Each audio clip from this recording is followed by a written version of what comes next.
Imagine being the strongest emperor of your time, yet losing to the demon queen and reincarnating into the body of an obese person in a world without cultivation. To make matters worse, in this world, gender roles are reversed, where women go out to work and men are responsible for taking care of the family and home. Our hero's current goal is to survive in this feminist world where women are true predators while regaining the cultivation he lost after reincarnating. To further complicate his situation, the woman who killed him and caused him to reincarnate in this world also followed him here. And like the Emperor, she is also looking to regain her power and have her revenge. Nevertheless, thanks to rigorous training, he manages to lose all the flabbiness and extra weight he had. However, this made him an even more desirable target for the women of this world, who pursue and compliment him in an almost savage manner. During a mission, he ends up discovering that women are not the only dangers in this world, as demonic monsters and martial arts still exist, albeit in a hidden form. Knowing all this, could our protagonist survive in this world of reverse roles?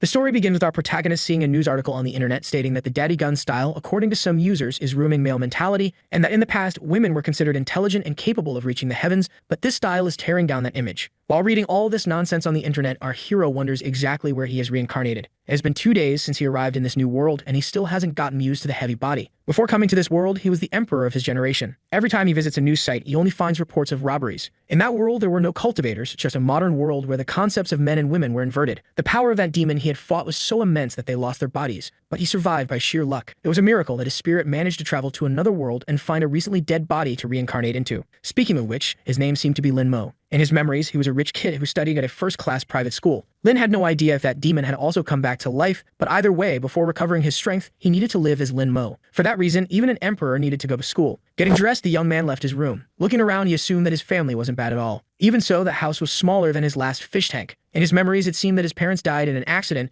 and his grandmother had Alzheimer's, bedridden in the hospital. His distant aunt took on the role of guardian after he was abandoned, and together with her, his family also moved. Before he knew it, everything that belonged to him was already his aunt's and his quality of life had deteriorated. Walking through the house, the boy approached a table. The one with hair like it was licked by a cow was named Yangjun, and the other was Zixuan. The boy's aunt appeared, saying that he arrived just in time to discuss his studies and that Yanhu was right, mentioning that it was a joke. Hearing the name his aunt mentioned, the boy became thoughtful. In the memories of his body, his grandmother arranged a marriage for him before she developed Alzheimer's, and the girl's name was the same. However, she was shocked when she learned about it and with disdain asked how she could go out with someone as fat as him. While crossing the street, he was accidentally run over by a truck, and when this happened, his aunt canceled the engagement, thinking that it was unbelievable because the emperor of his generation would have to marry someone from this world based on another woman's decision. Still in the kitchen, his aunt asked if he was listening. The boy said it was nothing and told her not to arrange a marriage for him again. Observing Lin's expression, the woman thought he seemed different. Unexpectedly, he appeared to have an inexplicable aura of tyranny. Then Lin sat at the table, thinking that he had no appetite since starting his diet. But so that this body wouldn't starve, he had to take it easy. Taking a piece of food, he thought it smelled good. Then his cousin asked why he didn't study abroad since his companions knew how much he expressed his love to others. Lin wondered why he needed to talk to those insects when this emperor reigned for thousands of years. But as he needed to play the role of a normal person, he said he wouldn't go now because he was happy with that school. The boy said it didn't matter which school he attended as long as he got good grades. Continuing to eat, Lin thought he didn't want to talk to him. 1 hour later, the protagonist was inside a car and the person driving announced that they had arrived. His cousin, in turn, asked Lin not to get out together with him. With a look of disdain, the protagonist stared at him, leaving the boy scared by that gaze. Getting out of the car. Next, Lin was already standing in front of a building, mentioning that the architecture of that world was excellent. However, there were some issues. Each of those men stood out a lot as they were showing their pale legs, but at least the women seemed normal. In the background, 2 girls were talking about the protagonist's brother's legs, saying they were beautiful. With disdain, the boy thought that it was so unpleasant that it made him almost vomit. However, he should forget about that because he didn't know if that demon was still alive, and besides, he needed to strengthen his body before she appeared. While walking through the school, Lin found his classroom. In the background, someone seemed to mock the protagonist, saying his fiancée was there. His wife was sitting at the table while 2 girls were talking to her. Observing the protagonist, she didn't seem to like his presence.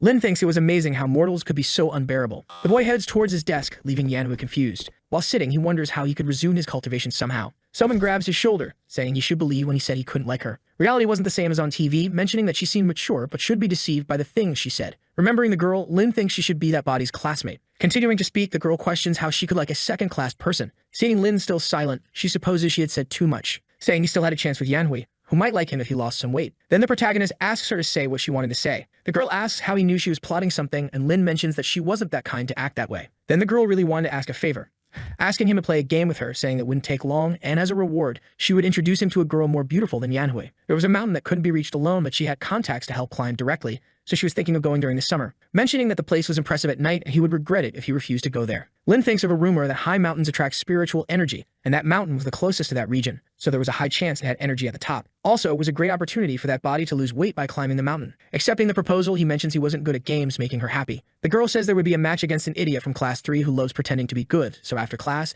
they could use the computers in the computer club. Sometime later in the computer room, the girl mentions she had reserved the room just for them, so no one would bother them. Sitting in the chair, she asks Lin to log into a user account. Then the protagonist enters his password, successfully logging into his account. Inside the game, the boy looks at a window, saying it was a competitive action game with an immortal theme. The girl appears, saying she had called the boss of that realm because he would help them. Then the boss appears, mentioning that she really brought a man, apparently liking the protagonist because he was her friend's classmate. Cutting the atmosphere, she says she would start the 3v3 PvP mode. Starting to run, the girl asks them to be quiet while she takes out the enemy team. Then the protagonist's friend asks him to hide while she goes to check. Lin thinks that only legendary beings in his world could be immortal, but cultivation and everything from his world were similar to the game. Supposing there was a chance that world had immortals, so we should be careful. While sitting, a notification appears that someone had died. That girl from before appears, apparently stressed. Starting to run again, she says she made a mistake and now would take revenge. However, she ends up dying again, repeating the cycle of running again, but now the protagonist's friend would help. Even so, it doesn't help at all. Outside the game, the protagonist's friend is furious because not even the boss of that realm was managing to defeat that person, telling the protagonist to be careful because Flying Feather was on the way, but Lin was completely calm. While running, the boy thinks he had developed his fighting instincts for thousands of years, capable of using them even in games. During all that, the other team was still chasing the protagonist while two girls fawned over the person playing. Then the girl says he couldn't escape her. Looking back, Lin sees someone following him. Stopping running, he thinks he was an emperor and therefore had never been pursued. Noticing that Lin had seen her, the woman quickly hides. The protagonist in turn affirms that it was a quick reaction and that body couldn't win since in that game the attacks were hard to use. Outside the game, Lin seemed to use an ability. The woman observing the protagonist mentions that he was a novice who had no idea where he was. Therefore, that was a positive point as she approached the boy. Quickly, Lin uses the keyboard and mouse, launching an attack at the woman. Suddenly, he hits her and a notification of a dead player appears. On the other side, they were surprised that the protagonist managed to win. Standing up from her chair, Lin's friend says she didn't know he was that good. Noticing him still, she asks if he is okay. Lin thinks he had no idea that a body like that could be so damaged by a simple use of spiritual energy. Returning to the game, one of his friends asked to come back, but she didn't have more time, thinking that she had finally found him, wondering why he always kept running away. But this time, she would kill him going towards the protagonist. Meanwhile, the boy kept running non-stop. Noticing the girl had found him again, he thinks he should boost the lower part of his body again, throwing his sword towards the woman. Then she questions if the boy wanted to hit her from that far away. At the same instant, her leg gets hit. She ends up falling to the ground. Looking at the sword in her leg, she wonders if it was a warning to stop following him. Outside the game, one of his friends says they should stop chasing him. The girl, in turn, asks if she knew the other side, asking to contact them right away. Sitting in the chair, she murmurs the protagonist's name. On the other side, the protagonist's friend receives a call from those girls wanting to see her. Approaching Lin, and his friend says he was amazing, suggesting they play a few more matches, but the boy didn't want to play anymore, asking not to forget the promise he made before. Sometime later, Lin was already near his house. In his room, the boy lies down, mentioning that his body was very fragile. The next day, while going to school, his cousin calls him, asking him to explain to his classmates that the marriage with Yanhui wasn't real. Then the protagonist says there was no need to explain what was false. While walking away, his cousin says he was very arrogant. Inside the classroom, his friend notices his presence, asking if he knew who that girl from before was named Zhao Yutang. Mentioning that, surprisingly, she was from their school. It seemed he went through a lot since he lost his love, mentioning that the girl wanted to see him and he didn't need to worry because she wouldn't do anything to a guy. But even before finishing the sentence with a threatening look, the protagonist observes him. Suddenly, he doesn't finish the sentence, mentioning that it wasn't Momo Baby. Then a girl walks towards the protagonist's table. That was Yanhui, saying they needed to clarify things and should say it was just a fake marriage. Lin's friend says she was going too far after all. Linmo was just a boy and should have more compassion. The girl questions what that had to do with anything if she liked the protagonist.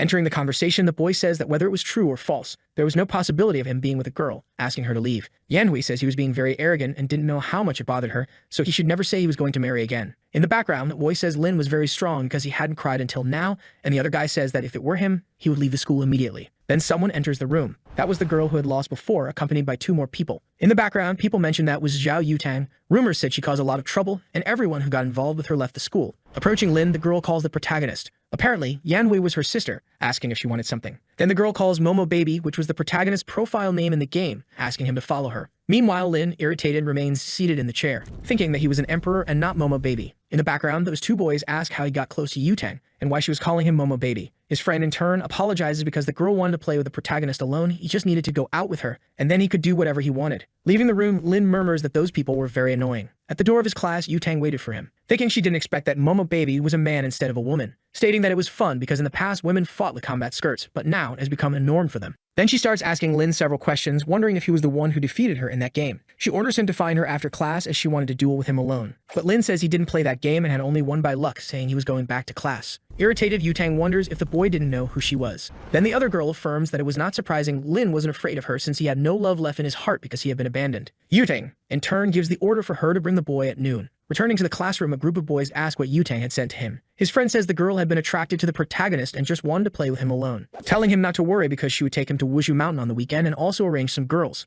With a threatening look, Lin tells her not to bring anyone else. Imagining supposedly illicit things, the girl feels embarrassed, saying many things and that he shouldn't be interested in her. Then another girl appears, saying that Yutang was waiting for the protagonist. However, Lin was no longer in the room. In the cafeteria, Lin was eating while people in the background mocked him, saying he ate too much. At the counter, the boy asks the server to wrap it up to go. Leaving the place, the protagonist thinks he still hadn't gotten used to that noisy world, and he shouldn't get upset because of that. In the background, someone was approaching the boy, murmuring various things about that body dying in a year, and if he wanted to survive, he should merge with her, and as a reward, she would fulfill his desires. While walking, people around observed her beauty. The woman says she had made the right decision. From now on, his 18 years of life would be part of hers, mentioning it was a pity that all the joys and sorrows he had experienced were just a drop in the ocean for her. After working hard for so long, she managed to defeat the Emperor, but it wasn't the ending she desired, and now the only thing she could do was revive the demon world. But the Emperor had many tricks up his sleeve, so he wouldn't die easily. Hence, she should be careful since he might have come to that world, affirming that this world was very interesting. She never got her father's approval in the demon world, no matter how hard she tried, just because she was a woman. Those men looked down on her and only wanted to possess her until the day she put on a mask of evil spirits,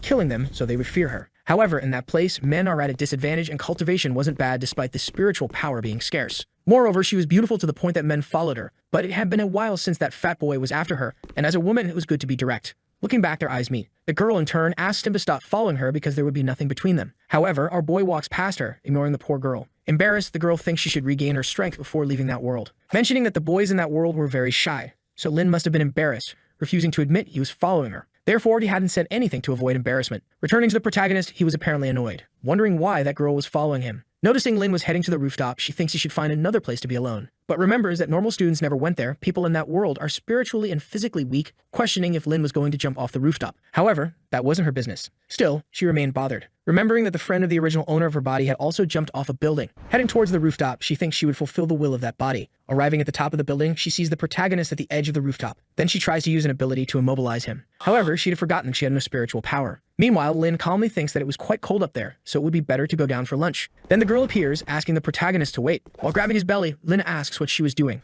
Lifting the boy, she asks the protagonist to come down, but she is surprised by the boy's weight, falling to the ground with him, where she ends up breaking a rib. On top of her, Lin says he didn't even have time to respond, questioning what she was doing. The girl says she was just helping because he was going to jump in an isolated place, thinking she had broken a rib because of him. Surprised, Lin thinks that the girl thought he was going to jump off the building, supposing it was because in that world men were fragile while women were strong, extending his hand to help her, asking her to control her imagination because he had only gone to get some air and had no intention of jumping off the building. Besides, he wasn't interested in her, leaving the girl embarrassed, telling him never to appear in front of her again. As he walks away, Lin thinks that woman had refused the help of an emperor without even knowing, and since she didn't want help, there was nothing he could do. Back in the classroom, his friend asks where he had been, mentioning that Yutang was looking for him and telling him not to leave after class. The protagonist in turn says it was all her fault, so she should solve it herself. But the girl says she would go with him after class to play with Yutang, and if he let her win, it should be enough to leave him alone. Even so, Lin says he wouldn't go, thinking he didn't want to lose to a little girl, even in a game. His friend keeps trying to convince the protagonist, but the boy says the problem was hers. The girl saying she would do anything for him. Lin still decides he wouldn't go, so his friend thinks she was in trouble. Sometime later, the day passes. Standing up, the protagonist tells them to leave and not to forget their promise at Wushu Mountain. While walking away, Lin remembers something,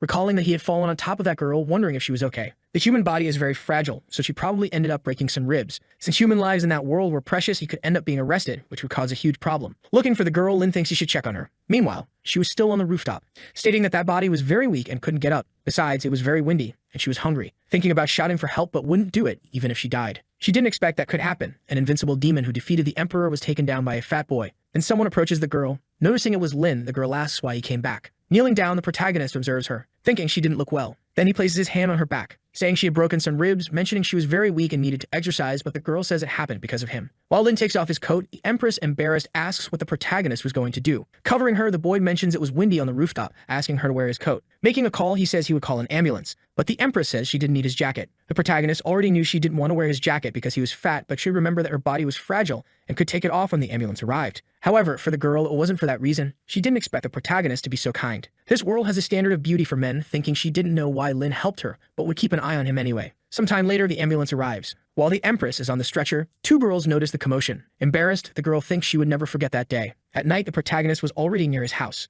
Entering, his cousin asks why Yutang had come to talk to him. Then Lin says he would say it only once. Zixuan, in turn, thinks that Fat Boy had a sharp look, mentioning he was more aggressive lately, saying that Yutang must not have gone after him on her own and must have caused some trouble. Because of that, he would ask his mother to throw him out of the house. Then Lin, questioning what he was talking about, mentions that it was his house. Zixuan, about to slap the boy, says he had asked for it. With no effort, Lin grabs his hand. While squeezing his arm, he thinks he was very weak. So weak that it wasn't even worth continuing. On the floor, the boy says it hurt, going to tell his father that Lin had hit him. Appearing in the kitchen, his father asks how he dared to hit his cousin, saying he would deal with him. But with no effort, the protagonist also grabs the man's hand, surprised that Lin Mo had grabbed him so easily. Lin in turn says he would give him advice to never mess with him. Crying, the man says he was an abuser, calling the protagonist's aunt, saying he was causing trouble. Arriving in the room, she tells him to be quiet. Staring at Lin, she thinks the boy was different, saying she didn't want to know what happened and just to apologize to his uncle. Lin in turn thinks that she was the first person to ask an emperor to apologize, saying he wasn't wrong and therefore wouldn't apologize. However, she says that if he didn't apologize, he wouldn't receive his vacation allowance. But the boy says he didn't need it. Entering his room, Lin wonders if she was talking about money, remembering that without it, he wouldn't be able to go to Wushu Mountain. He had nothing to sell in that house and no savings. Thinking of selling some clothes and shoes, Lin opens his computer, surprised that a buyer responded so quickly. 3 girls in the comments of the post were asking personal questions and if the items still had his scent. Surprised, the protagonist thinks he was never afraid, not even of demons, but those women scared him. Even so, he would sell to make money, wondering why money was the first problem because he should first regain his strength. The body is the foundation of cultivation, and if he could absorb spiritual energy, money wouldn't matter. A few minutes later, the boy was completely exhausted, and without spiritual power, the body couldn't handle it, so he had to forge his body from scratch. Then he receives a call from his friend, saying she wanted to talk about Wushu Mountain, mentioning that her friend said he was going there and asked if it wasn't better to go another day. Lin says it wasn't a problem and they could go anyway, so the girl says the bus would leave in the morning, so he shouldn't be late. The next day, the protagonist goes to the table for breakfast.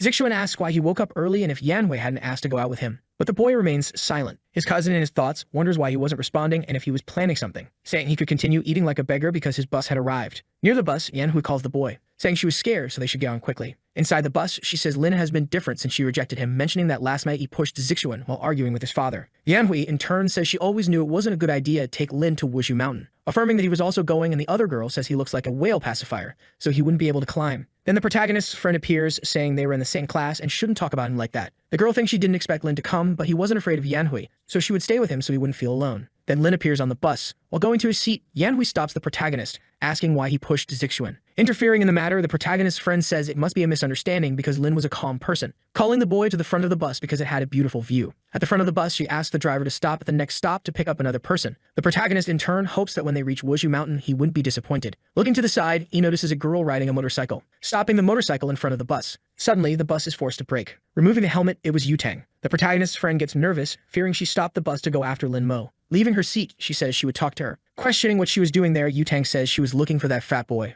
Observing Lin, the girl mentions that if it weren't for his size, she would never have noticed him. Then everyone starts laughing at the protagonist. Yutang says he shouldn't go to Wushu Mountain and that it was better to go with her to play video games. And if he did that, she could make his wife return to the relationship. But the boy didn't want to know about it, asking her to leave him alone. Then Yutang asks if she was bothering him, thinking that if it weren't for him, she would never have lost even once in her life, questioning if he would go with her or not. Then Lin seems surprised, noticing that the girl's necklace had a bit of aura, thinking that his refining technique was a bit poor, but that was something difficult to craft in that world, wondering if cultivators still existed, saying he would play with her after climbing the mountain. Then the protagonist's friend suggests they all go to the mountain. Yutang asks if Lin was really willing to climb that place. It seems he wasn't popular and was fat, so she would watch him try to climb that mountain. Meanwhile, another guy appears, saying he has a seat next to him, suggesting she sit beside him. But the girl doesn't care and calls one of her friends to take care of her motorcycle, asking if Lin had that game because she wanted to play with him now. However, the protagonist says that if he won, he wanted something in return. Accepting the offer, Yutang says that if she lost, he would have to be her servant forever, ignoring another guy while talking to Lin. Then the other man asks Zixuan if Lin was good at games and why Yutang insisted on playing with him. Zixuan, in turn, thinks he has no idea what's going on and the protagonist is a nuisance. Back to Lin, the boy was playing that game with Yutang again. Noticing an opening, he prepares an attack. Yutang is surprised because he was attacking at high speed. Taking the hit head-on, the system informs that Momo Baby is the winner. Outside the game, Yutang still can't believe she lost, asking how he managed to have such incredible precision. But the protagonist says every move of his was calculated, and that game is very easy. Then the girl thinks he was a genius, but little did she know he used his cultivation to stimulate his brain. Since Lin had won, he should ask for what he wanted. Lin, in turn, asks for 10,000 in cash. Yutang asks if that was all because she could make his ex-fiancé come back to him, and if he was willing, he should become her training partner from today. Ignoring the girl, Lin still asks for the transfer, thinking he had secured the money to forge that body. Taking out her phone, Yu-Tang makes the transfer. Moreover, she adds her phone number, so he should answer if she called. But he shouldn't call her or give her number to anyone. The protagonist thinks that even as an emperor, he didn't have such arrogance as hers. Standing up from the chair, the girl says there was very little space, ordering Yanhui to move to the front, making the girl nervous, thinking she was doing that after so much effort to sit next to Zixuan. Standing up, Yu-Tang tells her to hurry up. Yanhui thinks about scolding her sister but can't do it in front of everyone. Then Zixuan says that Lin wanted to say something to her, so she should see what it was. Standing up, the girl goes towards the protagonist. In his thoughts, the boy is happy because he could sit next to Yu-Tang.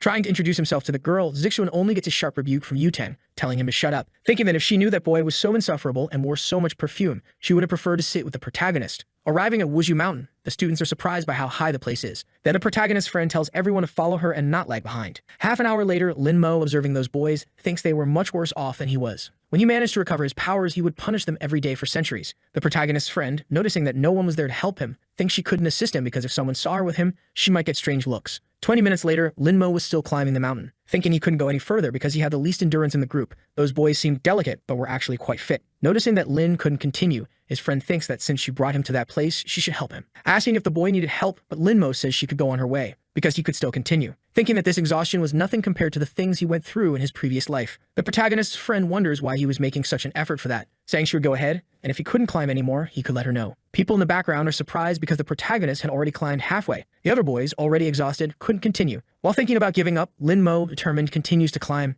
Near the top, the protagonist notices a group of people returning. The other girl is surprised because he managed to get there alone and was very resilient. The protagonist's friend, saying it was very high, suggests they go back and go to a restaurant. However, Lin says they could go because he would reach the top. Irritated, his friend questions if he wanted to die, but the other girl says to just let him go. 20 minutes later, the boy finally reaches the top of the mountain. Yu-Tang, who was already at the top, is surprised that he actually managed to climb. But it was a pity that he lagged behind most of the time, and when he reached the top, the others had already returned, and he had been alone the whole time. Looking up, the boy observed the stars. Thinking that up there had a lot of ki, although it was not enough to recover his power, at least he could start training. With this, he would get ahead of that venerable demon. As long as he had the opportunity to train, no matter the time, he would always come back up there. Then Yu-Tang touches his shoulder, asking what he was doing, and the protagonist says he was just looking at the view. The girl thinks he is very annoying and doesn't talk much, and the protagonist, in his thoughts, asserts that in his world as an emperor, he would have killed her many times already. Then Yu-Tang tells him to come down because that place was hers now. Lin mentions that he was very tired, so she should help him down. Yu-Tang says she wouldn't bother him anymore that day, handing the protagonist a snack. From now on, he would be her companion, and since she was bored, she would go down first. Opening the wrapper, he realizes it was leftovers from the girl's snack, mentioning that in his previous life he had eaten many beast carcasses, so that was nothing. Sitting down to meditate, the boy thinks he should start by cleansing the marrow. Sometime later, it gets late.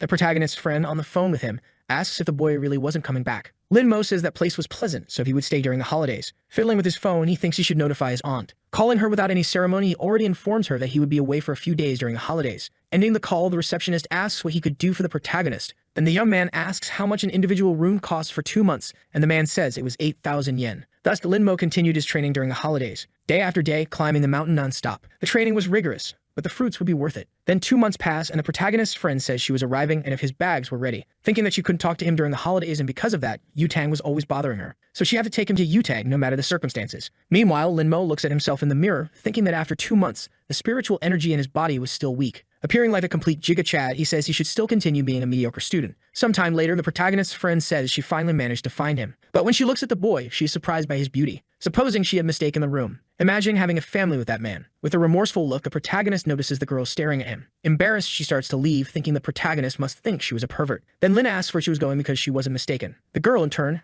asks if he was a friend of Lin Mo, but he says he was Lin Mo. However, she doesn't believe his words, supposing they had the same name. But the protagonist says he had just lost some weight, asking why she was so surprised, although the boy had changed drastically. Everything about him was completely different. Grabbing the bags, Lin says they should go. Then the girl thinks that from his cold look and way of speaking, he was definitely Lin Mo, thinking she wasn't dreaming and the boy had changed a lot, affirming that it was worth not treating him badly in the past, asking him to carry her backpack. However, another girl appears, offering help to the protagonist. Quickly, his friend approaches the car, opening the door for the young man. Inside the car, she mentions that he now looked very handsome, asking if he had been climbing the mountain all this time. His efforts certainly paid off, and when Yanhui saw him now, she would regret breaking up with him. So now many girls would be kind to him, but he had to understand that it was all falsehood, so Lin asked her to just shut up. Afraid, his friend wonders if the protagonist hated her for not climbing the mountain with him. If she had been kinder before, he might have fallen in love with her, and they would have a perfect love. However, there was still an opportunity because she was still the closest to Lin, saying that he must have been through a lot and that they should go out to eat something, but the boy just wanted to be taken home. Sometime later, the young man was already at his house, and his friend says she would see him in a few days. Then the other girl asks if she wasn't going to take the protagonist to see Yu-Tang. But Yunshu says she wouldn't take him anymore, thinking she couldn't take a beautiful lamb to the wolf's den. The only thing she needed to do was use Lin's account to play. Then Lin Mo enters his house. The whole family is surprised by his appearance, asking who he was and how he had entered. But the boy says he is Lin Mo and had just lost weight. Even so, Zixuan doesn't believe it was him because even if he lost weight, he wouldn't be that handsome. Then his mother asks him to stop yelling, asking if the boy had had some surgery. The boy mentions that she had all his money, so he couldn't have done that, questioning if he would receive his allowance that semester. His aunt said she would cover all his expenses and also buy a new uniform. But if he did anything bad to his cousin or uncle again, she wouldn't give him another cent. Standing up, Lin says he was already satisfied and his aunt thinks he really was the protagonist. The next day, the young man was in a car with his cousin going to school. Zixuan asks why the driver was driving slower this time, so the girl says she would go faster, thinking she couldn't help but look at the protagonist because he was very handsome. So she just wanted to keep observing the boy. Then Lin gets out of the car. Everyone around is surprised by his beauty, wondering who that boy was. His cousin, envious, questions why Lin was drawing so much attention. Noticing that the girls were taking pictures of him, the young man thinks something wasn't right. Soon after, he enters his classroom. Heading to his seat, another girl wonders if he was a transfer student. Lin, in turn, thinks he had just lost weight, but just because of that, he was already a little better than normal. However, he usually wouldn't attract so much attention, wondering if it was because of his aura. At the classroom door, a commotion was happening. Yutang, holding the protagonist's friend, says she would give her 3 minutes to bring that fat boy to her, but Yunshu says there was no fat boy anymore. The girl mentions that she would regret it if she continued lying, so Yunshu says she would tell her where Lin was. Pointing to the protagonist, she says he was Lin who had lost weight over the holidays. Observing the boy, Yutang seems not to believe it. Furious, she says that guy could never be Lin, but Yunshu is telling the truth. The protagonist in turn says the girl wasn't lying, saying she would train with him whenever she wanted and to meet after class. Then Yutang asks who he was. Again, Yunshu says he was Lin and had lost weight over the holidays while climbing Wuzhu Mountain. In her thoughts, Yutang wonders if it really was the boy, questioning if it really was that fat boy while the boy asks her not to call him that anymore. Noticing he had the same voice and behavior, she affirms that he really was Lin, saying it didn't matter if he was fat or thin because he should wait for her after class. Yunshu says it had been someone else who had played with her before and Lin had joined just to complete the group, so the protagonist wasn't very good at games. With a threatening look, Yutang observes her, asking if she dared to say that Lin didn't know how to play, mentioning that yesterday she had used Lin's account to try to deceive her, so she was the most arrogant person who tried to do that. While leaving, Yunshu asks for a chance to explain, thinking that now Yutang would never leave her alone.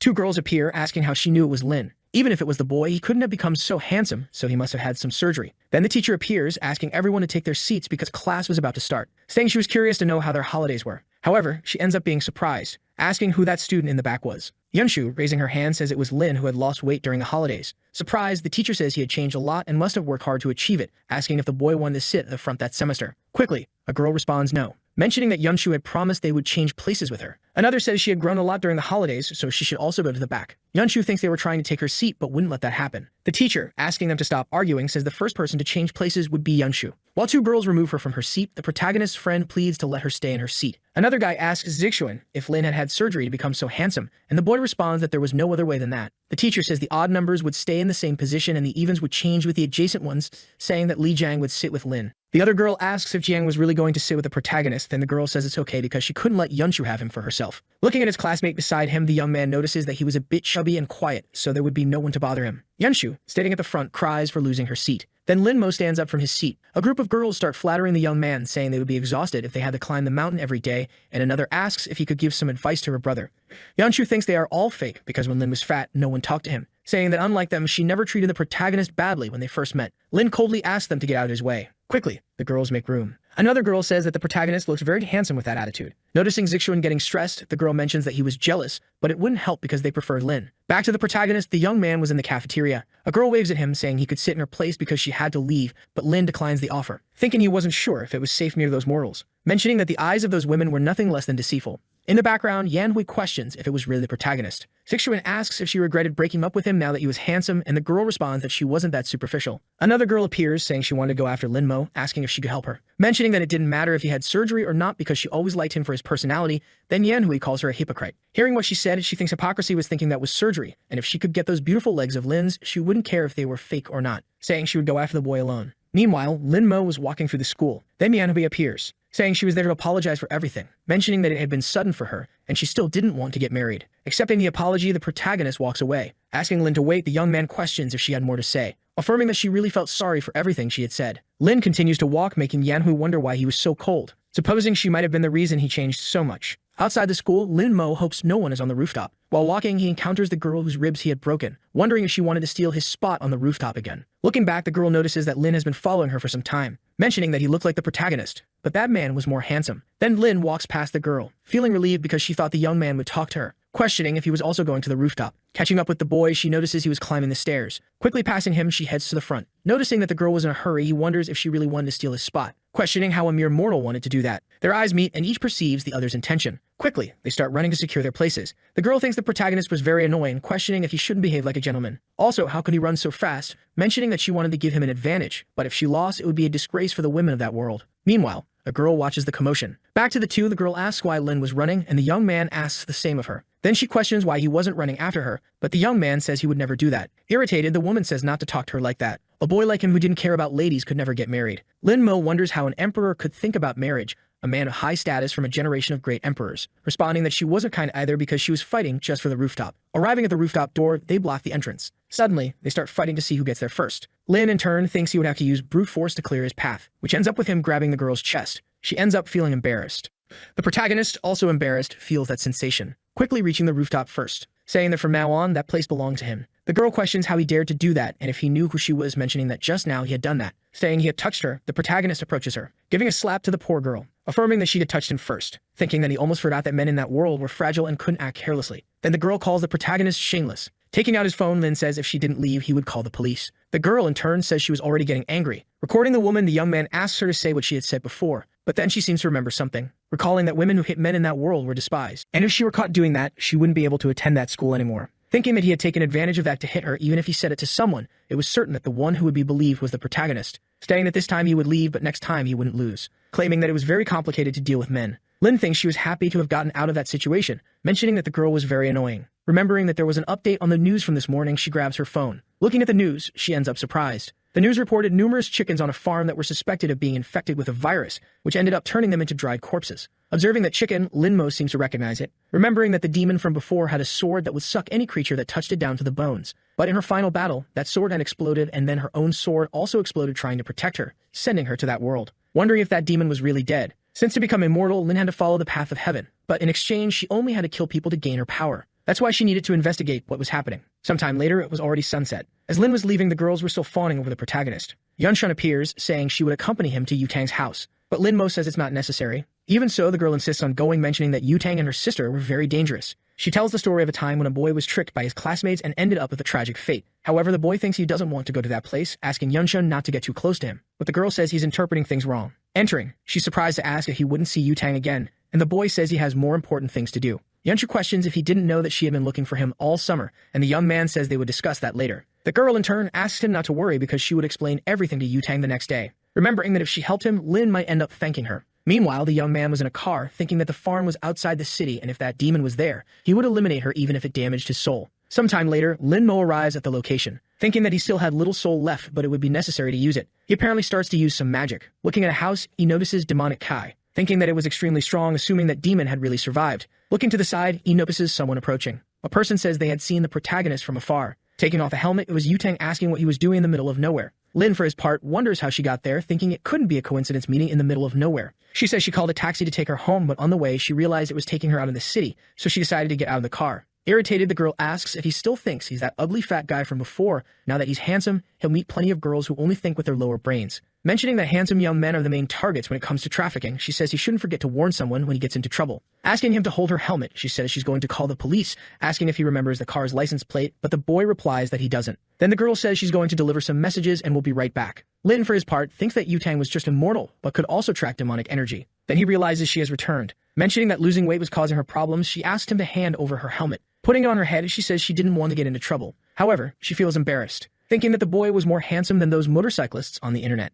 Lin wonders if that was a protective helmet, and the girl thinks he really was handsome, questioning how she had that ridiculous idea, mentioning that it was her customized helmet, and if she broke it, she would give it as a prize to the mean girls, saying that it only gives her a headache. Looking where the girl was heading, he notices it was exactly where the demonic energy was. As he was worried, he would go see what was happening. Returning to Yutang, the girl seems to pass through a place she shouldn't, where an old woman notices her, questioning who the girl was looking for. Quickly, Yutang pulls out a gun, saying she had a lot of courage not to run when she saw her. Desperately, the woman says she shouldn't place a prank because it was against the law. Then Yutang asks if she knew the demon cultivator's law, but the woman says she was just a chicken farmer. Stealthily, she draws a dagger from her sleeve. Yutang, perceiving the woman's intention, fires her weapon. With her arm bleeding, the woman begs not to be killed, The girl mentioned she was a good actress, but would have to be better to deceive her, using a spell that turns her weapon into a sword. Even so, the woman insists she was not a demon cultivator and had nothing to do with that incident. Yutang says she is now only capable of refining chickens, but in the future could be refining people, mentioning she had little cultivation time, but was better than a monk. Then the woman asks how she didn't notice that, saying she would go further if she refined her. Yutang says that was encouraging, quickly advances on the demon, stating that the result wouldn't change, stabbing her sword into the monster's chest. Lin Mo, watching from the background, thinks that energy seemed to be from a demonic sword. Yutang, in turn, seems surprised, for her sword had no effect. The girl thinks that energy was completely different from the demon cultivators she had encountered before, questioning what that creature was. In an instant, the monster advances on Yutang, where she narrowly dodges, assuming that if she took that attack, she would surely die. Again, the creature envelops magic in its fist. Then Yutang takes a piece of paper. It was a spiritual talisman thrown towards the monster. However, it has no effect, where the demon again attacks the girl. Suddenly, she is thrown against the wall, as she coughs blood as she thinks she couldn't believe she had lost. At that moment, the protagonist appears to defend the girl, who asks what he was talking about because he should leave that place. Lin asks to speak politely, but Yutang orders him to leave. Quickly, the young man seems to use a skill, where the demon stops moving. Yutang, surprised, asks why it stopped, but Lin says it was nothing special, for it was he who was there. While fleeing, the demon falls to the ground. Before the monster, a giant aura surrounded the protagonist. The girl mentions that the pressure was very strong and she couldn't breathe, wondering who Lin really was. Meanwhile, in another place in Guyuan in the city of Liubei, a man says that Tao was what gave birth to heaven and earth, encompassing all things. Then the man seems surprised, questioning why the bell was ringing and if it shouldn't only happen when there was a great event in the world. With the master kneeling, his subjects ask if he was okay. Then the man says the father of Tao had just reincarnated. Returning to the protagonist, the boy asks where that demon was. However, the creature had already lost all its spirit, mentioning it was just a fragment of the sword. Even so, it didn't matter. Using a skill, the young man seems to absorb that spirit, thinking it could be a trap by the demon to reveal his location, but was a good item to cultivate when his demonic nature is eliminated. The only thing he had to do now was to take care of that woman. Behind the protagonist, Yutang says he was very handsome. Using magic, the boy orders her to forget what she had seen. Then Yutang faints. Observing the girl, Lin thinks her spiritual root was of the highest quality and that was incredible, even in his world. But that meant there was a good place to cultivate in that world, otherwise it would be impossible to reach that level. Soon after using his skill, the boy feels a pain in his chest, assuming he had overloaded his residual soul, thinking he should leave that place, where he ends up encountering two girls mentioning he was very handsome, and that they would take him to a nice place, but Lin asks to let him go or they would regret it. Then the girl says he was acting tough, asking him to be a little more gentle. Irritated, the protagonist thinks that as his soul was damaged, he couldn't use his strength. Grabbing his face, the woman says he should obey her. Meanwhile, Yutang was behind the two, asking them to get out of her way, throwing a punch at the woman who narrowly dodges. The other woman tries to attack Yutang, but the girl dodges and counterattacks, quickly delivers a kick to the other, where she ends up knocking them both out. Approaching Lin, she asks why he didn't defend himself because when encountering people like that, he should strike with all of his strength at their weak point. The boy, questioning what the vital point was, hears Yutang respond that it was the chest and asks if he didn't even know how to defend himself. Leaving, the girl says she would take the young man to her house. When he was about to take off his helmet, Yutang asks why he did that, telling him to just get on the bike. Getting on the bike, the two head towards Lin's house. The protagonist thinks that in his past life, holding a girl without being in a relationship would be considered indecent, but in that world, they didn't think much about it. However, that vehicle was very fast, mentioning that with his sword, he could go faster than that. In the dead of night, the two arrive at their destination. Lin, thanking for the ride, asks how much he should pay, and the girl questions what he was talking about. Calling him fat, she mentions that just a moment ago, the boy was scared, and the protagonist asks her not to call him that. Then Yutang says that before, Lin didn't care when people called him that. In the middle of the conversation, the girl remembers something, saying that the protagonist had deceived her again and left her waiting. But the boy says his family taught him he should go home after school because he couldn't walk alone, saying he had waited for her before. However, Yutang mentions that she had an emergency. Then her phone starts ringing. Answering the phone, Yutang asks if everything was already done, affirming that the target had a very powerful evil Kai. Mounting her bike, she says she had something to do. While heading to her destination, the girl stops at a corner, thinking that the protagonist's shampoo scent was bothering her. Returning to Lin, the boy thinks he needed to recover. Then Zixuan calls him, questioning if he was causing trouble with Yutang again. Yanhui, in turn, says the boy didn't know how to control his words and was trying to say that Yutang was a bit stressed. Lin, ignoring the two, continues heading towards his house. Inside his quarters, the boy sits next to his door, assuming that if he continued using his power, he could end up damaging his foundation. At least he got a sword fragment that he could use to cultivate. Soon after, someone knocks on the door. Yanhui appears, saying she wanted to talk to the protagonist. Noticing she wasn't with Zixuan, he thinks the girl wanted to be alone. Then Yanhui says it wasn't just about appearance, but the more time she spends with her cousin, the more she realizes she liked the protagonist. That's why she wanted to apologize for everything she had done, asking if his grandmother wouldn't want them to get married. Before she could continue talking, Lin closes the door. The girl, begging, asks him to believe her, saying they would get married. However, as Lin was an emperor, he didn't want to lower himself to that level, thinking that he thought he had already reached the maximum level of spiritual formation, but still had a long way to go. Starting to meditate, the boy considers it as mental resilience training. The next day at Lin's school, a girl calls the protagonist to eat. Noticing the boy ignored her, she mentions that he was very handsome but had a heart of ice, and he was getting more and more handsome, looking like a movie star. Meanwhile, Yanhui, along with her group, were eating. Looking to the side, she notices a girl trying to call the protagonist to her table, who, without any remorse, ends up refusing. Zixuan asks what good it was to be handsome but be alone, and the other guy says he had questioned how he had lost weight, but he always ignored him. Observing the situation, Yanhui seems uneasy. Getting up from the table, she says she would call the boy to her table since they were in the same class. Zixuan, irritated, asks why she would call him as the girl already knew he hated him. Reluctant, Yanhui asks the boy to let her go, otherwise Lin could see and interpret something else. Irritated, Zixuan says he had no more respect for him, and if she went to get the protagonist, she didn't need to come back. However, the girl thinks that if she could have Lin Mo in her arms, she wouldn't regret anything in her life. Meanwhile, a group of girls was bothering the boy, who wonders why all those women were disturbing him. Then Yutang calls the protagonist, ordering him to immediately go to her table. The boys, observing the commotion, suppose that Yutang supposedly liked Lin. Yanhui, desperate, thinks that girl was the worst who could take Lin's attention. The boy, in turn, can't believe that woman was still calling him fat. Looking to the side, he finds that girl from before. Quickly, he starts walking, remembering that there was a possibility of her stealing his place on the terrace. As the young man walked, Yutang noticed the boy in a hurry. The girl next to her said that Lin had become very arrogant after becoming a bit more handsome, asking who he thought he was. Furious, Yutang sent a message to the boy saying she would kill him after class. Back to Lin, the boy was approaching the terrace. However, that woman was already in his resting place, saying that since she arrived first, Lin should leave. Refusing to leave, the young man mentioned that he had won the race before, so that place belonged to him. The girl said she had let him win because he was a man, asking if he thought she would lose. Then the boy suggested they go downstairs to bet on another race to settle it once and for all. Irritated, the Empress said that the boy only knew how to run and asked if he had any other skill besides that because if he continued that way, he would never get married. Lin Mo, in turn, said it was nothing special, saying he could choose any game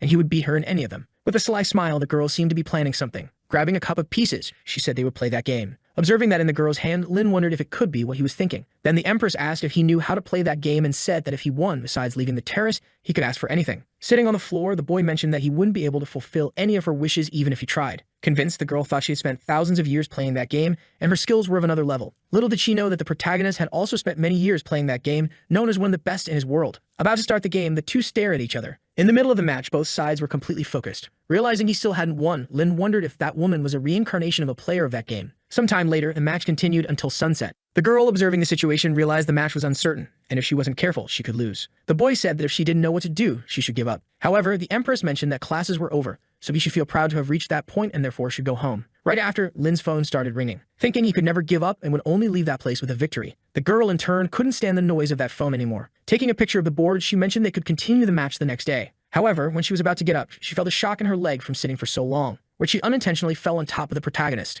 Lin, in turn, felt a very cozy sensation. A moment later, the girl was completely embarrassed, saying she couldn't believe it. Then Lin slapped his forehead, saying that next time she should keep her magical spheres away from him or he would call her a pervert. The girl thought it was already the second time he had hit her, and when her strength returned, she would make him regret it. But during the night, she would study tactics to win her match. Outside the school, Lin Mo picked up his phone to answer the call, realizing it was Yutang calling him. Furious, the girl questioned why he didn't answer and where he was, ordering the boy to go to the school gate. The young man thought that Yutang spent most of her time at school playing games and even so had a high level of cultivation, so he would find out today what her secret was. Near the gate, Yutang asked why he took so long, questioning the reason for staying at school after skipping all classes. However, he said he was just sleeping, leaving the girl surprised, saying she had come to pick him up for a rematch in that game. Handing him a helmet, she told him to get on the bike. A while later, the two arrived at Yutang's house, and the protagonist was surprised that the place was so big. As they walked through the house, Yutang asked him not to touch anything. Looking around, Lin Mo thought that the only thing in that place was games and there was nothing about cultivation. The girl, in turn, questioned if the boy wasn't worried about being in that place, because a woman had invited him to her house and the boy didn't ask anything. Then the protagonist asked if she intended to do something to him. Mocking the boy, she mentioned it was a good idea because now he wasn't fat anymore,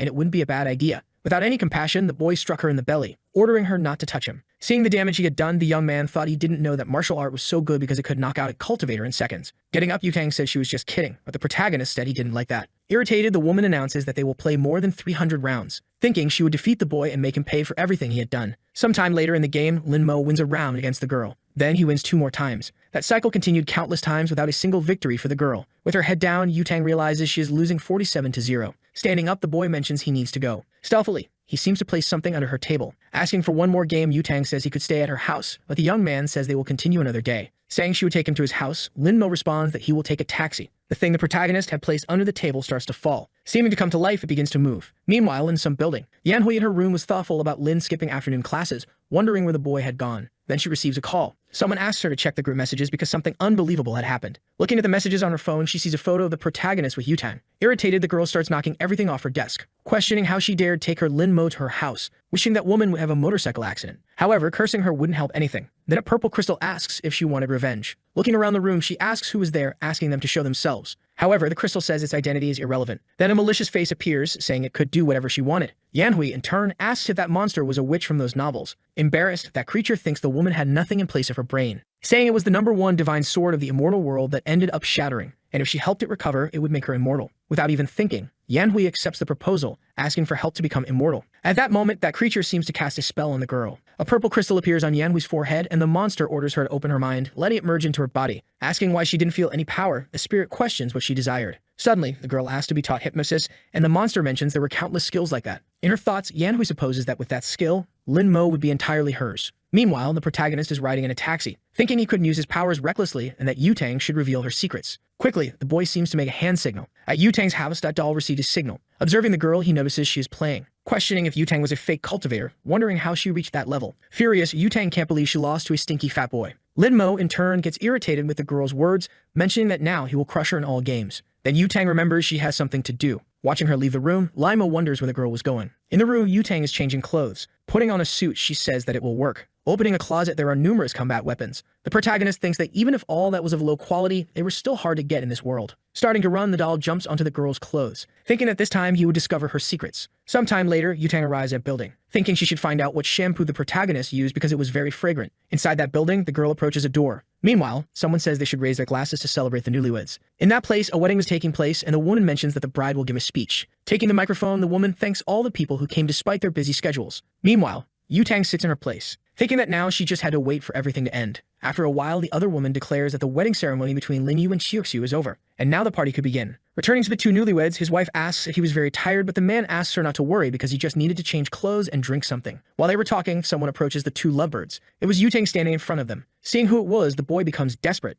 The bride, in turn, asks if something was wrong. Then Yutang says that now that her wish had been fulfilled, it was time to go. Starting to transform, the man asks if she thought fulfilling her wishes was that easy. At that moment, that boy transforms into a werewolf. When he was about to attack, Yutang used a talisman. Dodging the attack with a jump, she drew her sword, attacking the wolf from above. With one strike, he was knocked to the ground. Holding his neck, she thanked the girl, and in a matter of seconds, his head disconnected from his body. Desperate, his bride tried to save the man. In his thoughts, he apologized to the woman because he would never see her again, mentioning that this form was a stupid way to die. Returning to human form, his wife ran into his arms, begging him not to die, ordering them to call an ambulance to save him. Furious, the woman said she would kill the girl. Yutang, in turn, mentioned that she didn't know her husband as he was an expert in draining energy from women, turning them into slaves, saying she was just doing her job and it was nothing personal, using a talisman to make them forget everything they had witnessed. Right after, the bride fainted. Calling someone, Yutang said she had finished her job and now they should take care of the rest. Meanwhile, that doll fell from the girl. Running towards the man, Lin Mo realized it was a shape-shifting fox that would be very useful. Lin Mo decides to save the fox, feeling it would be useful, and thus begins to perform the soul reincarnation spell. The golden aura of his paper doll begins to rise towards the fox. The body of the former fox man starts having its soul extracted. The soul moves towards the doll, which has its hands crossed and ends up entering it. Thus, the object completely changes its form to one with long silver hair. The small one starts running desperately, and 20 minutes later, he reaches the hand of someone who was waiting for him. That person is our protagonist, who is outside the building. The soul of the man thinks he is going to die, so by luck he managed to get revenge, but regrets not being with his beloved. Soon, someone calls him by his name, Chen Xiuxiu, and asks if the fox truly wants to die or if he prefers to live. Opening his eyes in that abyssal darkness, the man admits he doesn't want this to be the end of his life. He still has much to say to Zhou Linyu, and no matter the cost, he still desires to live. Our protagonist informs him that he will give him a new life, and in exchange, he must serve him for 10 years. Thus, the small one opens his purple eyes, revealing an adorable appearance now of a young fox man with long gray hair. He looks around at the ritual he is in, seeing our protagonist, who remains silent. Xiuxiu has never heard of such powerful magic and wonders if it was this young man who summoned him. Soon, he looks up, recognizing that this is the most powerful man he has ever known in his entire life. The small one ends up falling to his knees inside the ritual. He introduces himself as Chen Xiuxiu and says he is there to serve his master, expressing great gratitude for this opportunity to be under his orders. Lin Mo desires that he tell him everything he knows about cultivation in this world. The fox promptly agrees and asks where he should start, to which our young protagonist replies that he wants to know about the cultivation method. The small apprentice explains that due to the scarcity of energy in this realm,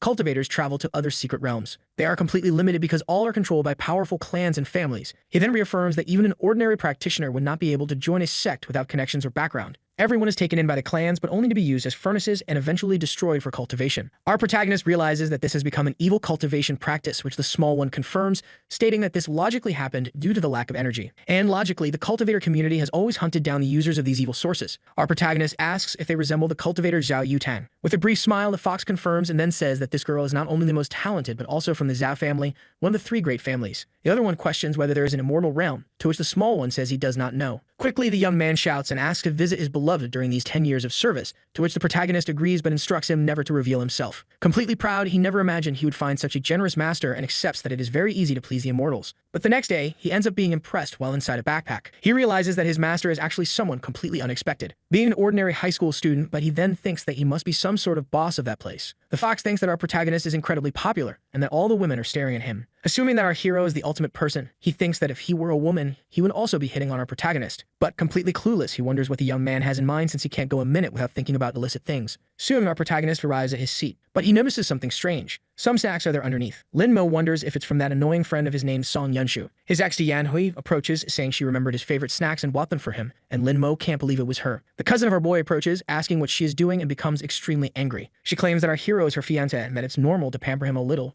which makes the man completely furious. With tears in his eyes, he prepares to slap the girl while calling her a bitch. He randomly grabs his hand with extreme force while telling the boy to stop. Our protagonist is impressed that his cousin couldn't even manage to slap a woman. The girl says she will only say this once and ends up stating that she will punish him if he continues bothering our boy. This leaves the purple-haired boy completely helpless and crying. He runs away from there, leaving the girl alone. She says that if anyone bothers him, he can call her and she'll come back to solve everything for him. The girls think it's ironic that she now shows interest in the protagonist since he's become bolder as he's gotten more attractive. Soon, noon arrives and we can see the school cafeteria. A blue-haired girl calls for the blonde, saying that a girl named Yan-hui is stealing her man. But the president says they are a bunch of idiots and assumes the girl can have the fat guy since she's not interested in him. Soon, a certain presence catches her attention. It's the protagonist's ex, who shows up with a smug and malicious expression. She ends up calling out Lin-mo's name, who's our protagonist, thus inviting him to eat with her. The blue-haired girl thinks she's trying to provoke and therefore tells Yutang not to take it seriously. But with extreme brutality, the blonde says that if the protagonist annoys her, then she will give him a beating. Soon, anger appears on our hero's face. Thus, he leaves the area with his ex, who is convinced she can win him over. He can't believe he lost his temper after so many years of cultivation and thinks he still has much to learn. In his pocket, the small fox thinks his master is truly incredible since even someone like Zhao Yutang is jealous because of him. Furious, the girl asks if the boy really complained about her, but the blue-haired one just says to ignore it since she can't hit a boy. She decides to forget about the fat guy and then starts thinking about the girl since she's being very bold. Our protagonist finally reaches the school's ground floor. The dark-haired girl, while eating a pastry, tells him to hurry up. Our protagonist notices the immense hostility and reflects that she must be angry about the previous day. He sits down and then makes his first move in the game. She knew that our protagonist would make things difficult for her, but still she had already thought of a solution before any of this happened. Impressed, he admits that the girl is really good at this game. But suddenly his stomach lets out a hungry growl. With the bag in hand, he stares at her with a somewhat blank look. Then he opens it, revealing a lunchbox inside. He ends up breaking his chopsticks to start eating. The other one assumes that this is a matter of respect as he is eating instead of playing, but our protagonist excuses himself, saying it's lunchtime. She thinks that if he keeps this up, soon enough he'll be fat again. But soon a question arises about the fat guy who was here on the terrace.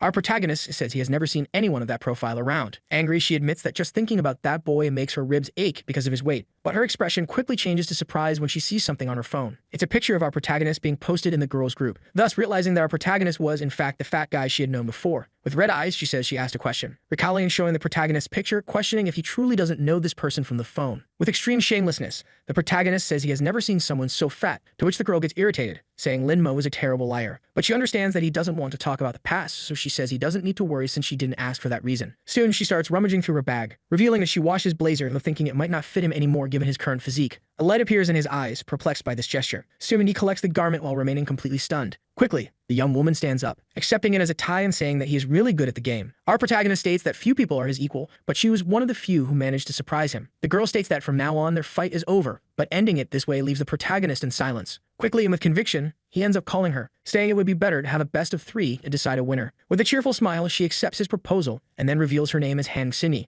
Our protagonist is surprised by this name at first, but then reflects a little. His small fox ends up jumping out of his bag in surprise. It's astonished that he is so powerful that all the women throw themselves at his feet. But our protagonist reveals he has a question, which is about where the resources for his demonic cultivation come from. The little one promptly replies that they come from the Dark Gate Network. The items are protected by the Shadow Clan, which is primarily responsible for the protection of both demonic cultivators and members of other families. But they can also sell them to people of good nature, as long as you have money. Our protagonist is surprised and then asks how he managed to get money. The small fox responds that he completed several assassination missions, but ends up saying that the quickest way to get money is by finding a sugar mommy. He assumes that his master doesn't even need to work since a sugar mommy would be the best option for him. But quickly, the protagonist's hand flies towards him, grabbing him while the fox squirms, saying he shouldn't have said such things. Lin-mo then puts him back in his pocket, informing him that when they get home, he will take a look at the materials, especially how to make spiritual amulets. The night begins to fall over the school, which is now silent. At the time of dismissal, the blonde ends up calling him by the fat guy she knows. but our hero simply dodges, causing Zhao Yutang to get irritated and tell him not to pretend he didn't see her. She ends up saying that today his ex-girlfriend provoked her and tried to embarrass her, but our protagonist reveals that Yanhui is not his ex-girlfriend. The girl doesn't care but informs him that she's a respectable person and therefore he should cooperate, and suggests that he could go for a motorcycle ride with her. In silence, the protagonist simply keeps his face expressionless while reflecting. The girl with a mischievous smile asks if Lin Mo will be able to get on by himself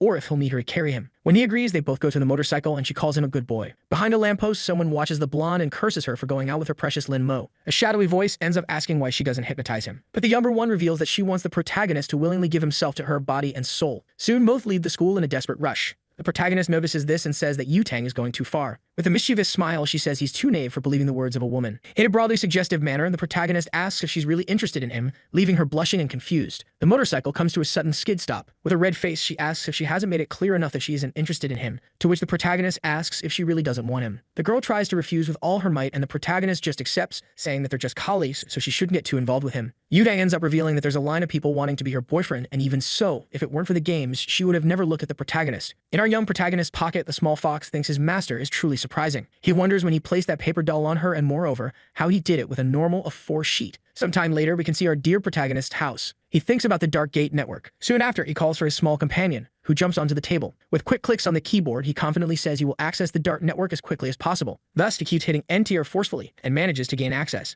But the small fox ends up on a website with highly suggestive content. It's a site for renting some night ladies, or even books with explicit and adult content. Lin Mo then wonders if this is the right site, to which the small fox responds that it is the right site and that he just needs to navigate to the treasure page. He thinks he has found the real world of cultivation, but even a low-level spiritual weapon from the immortal realm is a superior treasure in this world. The most important things he will need are 1,000-year-old ginseng immortal stones, but they end up costing over $100,000. His small companion still tries to convince him to sell his photos to rich, older women. Below the stressed face, the protagonist asks if he looks poor or something, to which his small apprentice understands. Our protagonist then asks for the money the small fox has, but the little one ends up saying he only has 30,000 in his account. Grabbing the mouse along with his computer, he says that this will be enough. The white-haired young man decides to question if his master really intends to make talismans. Soon, Chen Xiu tries to suggest that the boy seeks something else since talismans may have a good price, but they are difficult to make and the materials they have are of low quality. Our protagonist informs him that he will only make low-level talismans to sell them, so he tells him not to worry about anything. Shortly after, he moves away, instructing him to return to training, and his small apprentice thinks that with these materials,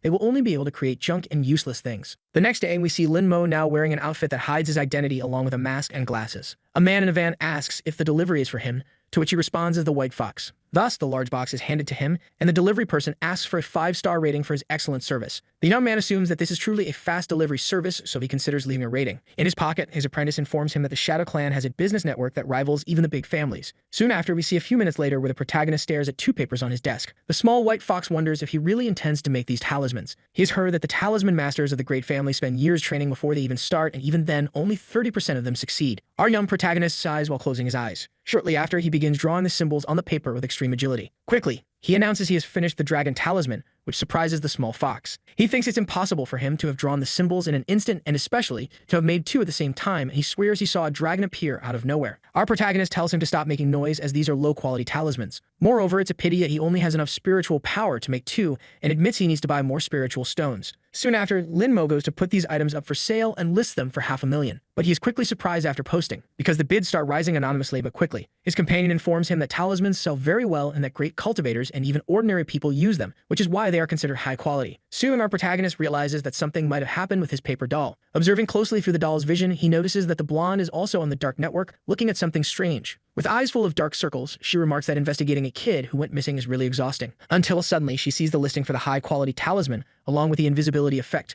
which seems quite convincing. She assumes it's a good time since she doesn't know this demon, and it's better to be prepared to watch him if necessary. Our protagonist thinks that a spiritual stone might be useful, and moreover, a missing demon is truly strange, and he wonders if it could be the venerable demon. We then see the next day at school, precisely during lunchtime. Our dear Lin Mo climbs the stairs until he is interrupted by 3 boys. They end up insulting him and asking how he dares to disguise himself to get the girl's attention, but that on the inside, he's still the same trash. Our protagonist keeps his expression dark and neutral while looking slightly down. His ex-girlfriend says she's enjoying this hypnosis more since it's giving her an unbelievable opportunity. But with an arrogant and especially threatening look, the protagonist warns them to get out of his way, which irritates the people in front of him. The boys, unconvinced, ask if Lin Mo has lost his will to live and then decide that they will kill him at that very moment. but before he could hurl more insults at the protagonist, he was caught by his massive hand. Our young protagonist pushes him against the wall in a single brutal move. The impact was so powerful that it knocked him out, and with an irritated look, our protagonist glances to the side. He sees the two other goons looking horrified, questioning if he really desires death. His ex thinks this is the moment to intervene and have the protagonist in her arms. But quickly, a black-haired girl steps in front of her. She shouts for them to stop tormenting him. It's the board game partner the protagonist met, and she immediately questions what's going on there. The beaten and crying boy lied, is saying they just wanted to be friends, but Lin-mo pushed him and punched his nose. The young woman questions if that's really true, since there's no way of knowing if the boy is lying. Soon after, the protagonist's ex insults the girl, saying she ruined her moment. She then pretends to have just arrived and asks if her protagonist is okay, claiming she heard there was a commotion and rushed over. She asks if it was the girl who did it, and then thanks her. She adds that one day she'll treat her to lunch to properly show her gratitude. She then grabs the protagonist's hand and asks him to leave with her, but promptly the black-haired girl holds her hand. With a confident tone, she says that this is truly detestable, as a woman should not take advantage of a defenseless man. With a malicious and angry expression, the ex-girlfriend tells her to stay away and not meddle in her affairs, as it's the best she can do. The protagonist tells her to let it go since they can leave now. He realizes she's losing control of the protagonist, so she tries to use her hypnosis. But the hypnosis is promptly nullified and doesn't work on our hero. The demon accompanying her informs her not to use magic for the rest of the day, as he has a bad feeling. The black-haired girl states that she heard the younger girl had dumped the protagonist. She then walks past her, making her angry by saying she pities her. But the brown-haired girl stays rooted to the spot. Trembling with anger, she can only think of how unpleasant this girl is and calls the protagonist a shameless dog for not obeying her orders. Later, after classes, we see the protagonist arrive at his home. He is in front of the computer with his small companion. Ken Xiuxiu then mentions that someone offered 2 spiritual stones and a lot of money,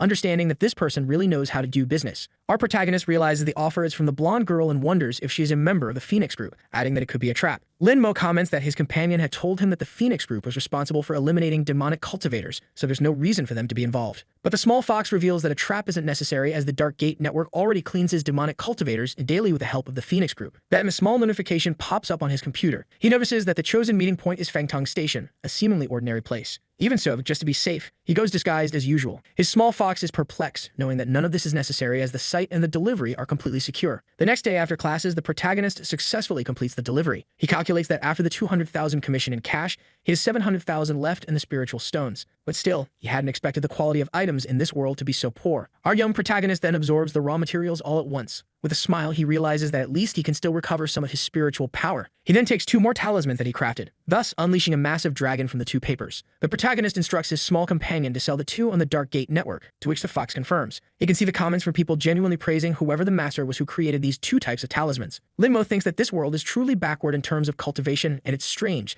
that they get excited over a simple first-level talisman. Quickly, his small companion becomes excited and perplexed, because someone offered 3 million all at once for the protagonist's talisman. But soon, the price shot up to 4 million in one go. Someone in a fully technological room asks if they've gone mad. They then question how a first-level talisman can cost more than 3 million. Quickly, someone on the microphone states that the invisibility talisman that was sold earlier wasn't ordinary, and that's why they want to find out about the manufacturer. In the blonde girl's house, she looks at her state-of-the-art computer. Quickly, she starts getting even more irritated as she sees something in front of her. Yutang then clicks her mouse once, thus adding another million to the talisman auction. Our protagonist simply watches the prices rise with his arms crossed. He had to cover his small companion's mouth so he wouldn't cause any disturbance. Quickly, the bid reached a peak of 15 million in cash. The comments are from people wanting to make an offer to the protagonist and especially asking if they can meet. Our young hero realizes that this is all dangerous, so he decides to disappear for a while, since all the cultivators in this world will probably come after him. But at least he'll get something good out of it, and decides to check on the progress of the blonde girl who was betting in the auction. Sometime later, we see the girl's house. Our protagonist notices that she's still investigating the disappearance of the boys, all of them being virgins, and it seems to have something to do with the Demon King. Looking at the screen, he notices that Yutang is conducting real-time surveillance, but at the same time, our boy feels a bit uncomfortable with it, as he didn't know she was into this kind of thing. She becomes tense upon seeing such ugliness on her computer screen and ends up slamming the table, saying that the boy is horrible and that not even his hairstyle can save him. The horrendous person then decides to search the internet for something, looking for tips to look better in photos.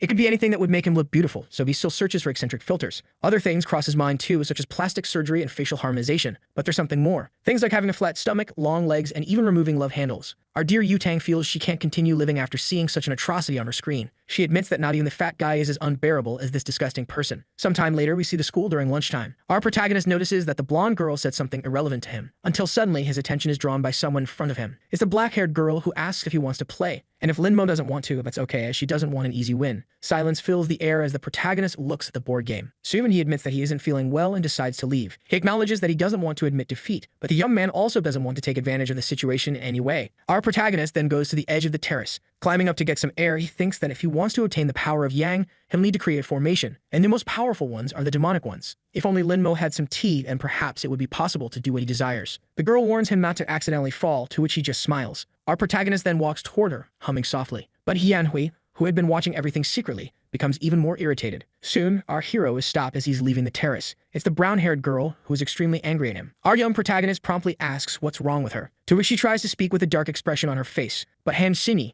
who is with the protagonist, tells her to stop bothering him. Then the younger brown-haired girl tells Han Xinyi not to dare touch her man, as he belongs to her down to his nails and teeth. Yanhui turns and tells the girl to just wait, and she'll see her painful death. Linmo watches her leave, wondering to himself when he became hers. Sometime later, as night falls, we see the protagonist's ex-girlfriend's house. As she takes a stressed-out shower, Yanhui thinks and admits that she underestimated our hero. She thinks she should have pursued him from the very beginning, but she assumes that this time he will belong to her completely, without any hesitation. With a psychotic expression, the girl decides she will hypnotize him tonight to make the boy her obedient pet from now on. Her aura spreads through the air until it reaches the protagonist's house. The purple energy approaches him while he is having his morning beauty sleep, but a barrier formed from his energy manages to hold back all this negative impact. His small companion wakes up and notices something happened, wondering what could have caused such torment while he slept. Quickly, Linmo realizes it's a remote hypnosis technique and admits he never thought anyone in this world would use something like that to hypnotize this emperor. The next day, we see our protagonist's school. The brown-haired girl stands in front of him, blocking and preventing his path. She tells him that tonight he will get ready and come to her house. With eyes full of malice, she can only imagine the taste at his lips and becomes even more anxious for the night to arrive. But then she takes on a psychotic expression, thinking she has successfully hypnotized Linmo and assumes he will be obedient. On the other hand, our protagonist continues walking calmly, smiling as he realizes that it was her who tried to hypnotize him the previous night. It is then revealed that our hero managed to attach a paper doll to the girl's back. His consciousness was already linked to the small doll that smiled at our protagonist. We then see him later in the classroom, until suddenly, something catches his attention. It's the paper doll on his ex's body, which has just vanished. The reason for its disappearance was that the brown-haired girl herself discovered the small observer attached to her. She then incinerates it with her demonic purple flames. Her demon tells her she's pathetic for not noticing she was being watched. With sweat on her face and tense, Yanhui wonders who could be suspicious enough to need to monitor her. Her companion then informs her that whoever it is, it doesn't matter,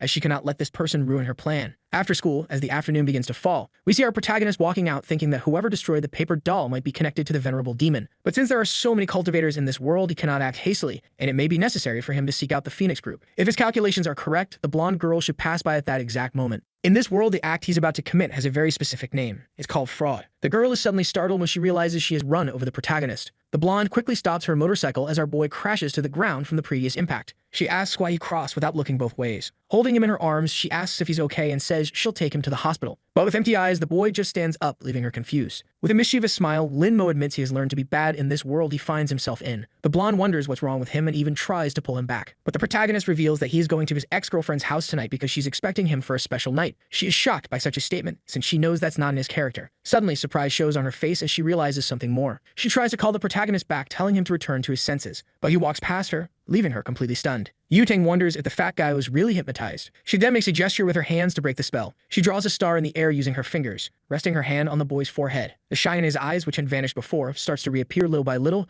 but quickly fades again. She realizes it had no effect and questions whether the person who cast this spell is really that powerful. Soon, the blonde beauty decides to use the Phantom Redemption Seal, applying a heavy, magical palm to the forehead of our protagonist. This brings him back to his previous state of mind, which he had clearly been pretending. With his hand on his face, he asks what's happening and why he's there. The blonde says she was about to ask him that and questions whether, by any chance, Linmo had met up with his ex-girlfriend. He admits he did, but asks what it matters, as she's going to see her fiancé. Completely flustered, the girl says that he had appeared in front of her and was hit by her motorcycle, so he should follow her to the hospital. Yutang wonders how our hero can say that after being hit, but she says she doesn't want to, and if she feels guilty, she can pay his medical expenses later. The girl grabs him by the collar, leaving him completely agonized. She then rubs a piece of paper in his face, saying she'll write him a check because she doesn't want to worry about a lawsuit from him in the future. She tells him to spend it on whatever he wants, but warns him not to use it against her in the future, or he will regret it. Our dear Linmo wonders if writing a few thousand zeros will be enough to exchange for a few hundred spiritual storages. The girl then speeds off on her motorcycle. Yutang tells someone over her helmet communicator that she needs all the information on the protagonist's ex-girlfriend as she's a suspect, which the person confirms. Soon, she arrives at the house of the girl who was once interested in our protagonist, removing her helmet gracefully. She extends her hand, which bears a special ring. Then she releases her magical sword at once. She proceeds to make dozens of cuts on the doorknob to open the door. The cuts are so precise that the door itself falls, but the doorknob remains attached in the shape of the door. She walks in, seeing some family photos. They don't don't appear to be of her family, but rather of two boys who seem to be her friends. She then reaches the protagonist's ex-girlfriend's room, realizing she's completely obsessed with thousands of photos of the protagonist pinned to her wall. She even notices several manuals about our protagonist and decides to see what they are. Curiously reading, she flips through the pages slowly. Her face begins to turn red from the indecency of the contents. She assumes that everything there is very perverted and decides to put an end to it, until her communicator informs her of a new problem. It says that Yanhui has disappeared suddenly and suspiciously. The girl realizes that based on the young woman's plans, it's likely she has something to do with the missing persons cases, and she must inform the team to issue a missing person alert. She then thinks that Yanhui is extremely clever for having devised such a precise plan in such a short time. At the protagonist's house, Mike fully envelops the place. He starts to think he's seen enough, and it's easy to imagine that his ex-girlfriend has some connection with the venerable demon, which is why the Phoenix group must prioritize her. Suddenly, a sound catches our protagonist's attention. It's his cousin, who asks if he's seen the news recently. Promptly, our boy opens the door in a somewhat receptive manner. And quickly, the purple-haired boy informs him that Yanhui is being sought, but our protagonist says he knows nothing as he no longer intends to approach her. Lin ends the conversation with the boy when he is met with a strong slam of the door. The young man insists that he at least check the news happening right at this moment. Our protagonist sees that Yanhui from the Fengsheng Institute is suspected of an abuse case against a young man and is being sought nationwide. He thinks the search team is truly efficient, but there is still no information on the girl. The small fox thinks that this woman is really cruel and extremely foolish for daring to mess with his master. Lin Mo knows that if the venerable demon wants to absorb the yang power of a young man, he will end up forming a well-organized formation primarily of evil origin. Quickly, our young protagonist crouches down and starts rummaging through a box. The small white fox wonders what his master is searching for until he sees a glimmer in his gestures. Becoming even more confused, the small fox realizes that what he grabbed are just some seemingly ordinary wooden boards. Our hero lets out a tired sigh. He then channels all of his energy into the two boards at once. They begin to disassemble and reform into a shape that suits his needs. It becomes a kind of manual compass made entirely of wood. The small fox is astonished that he managed to create such an ancient oriental compass in such a short time. Our boy thinks that, with the venerable demon's ability, it will be impossible for the Phoenix group to find her. That is, unless they use this compass to locate the malignant energy. Our young protagonist begins merging the two boards at once, turning it into a tracking device similar to a radar. A massive explosion occurs, causing a startled cry from the small fox. That light artifact from before now feels heavier with energy after merging with a low-level stone. The fox is stunned by this incredible sight. Quickly, the spoon that serves as a needle to point the direction begins to move. The small servant of our hero realizes that his master is truly powerful, having made a simple board work so effectively as a radar. Our protagonist then asks the small fox to hold it, to which the little spirit complies. He then asks his master what makes this compass so special. Quickly, our protagonist explains that it is used to locate places with the highest concentration of yin energy in the city. Suddenly, something catches the young man's attention,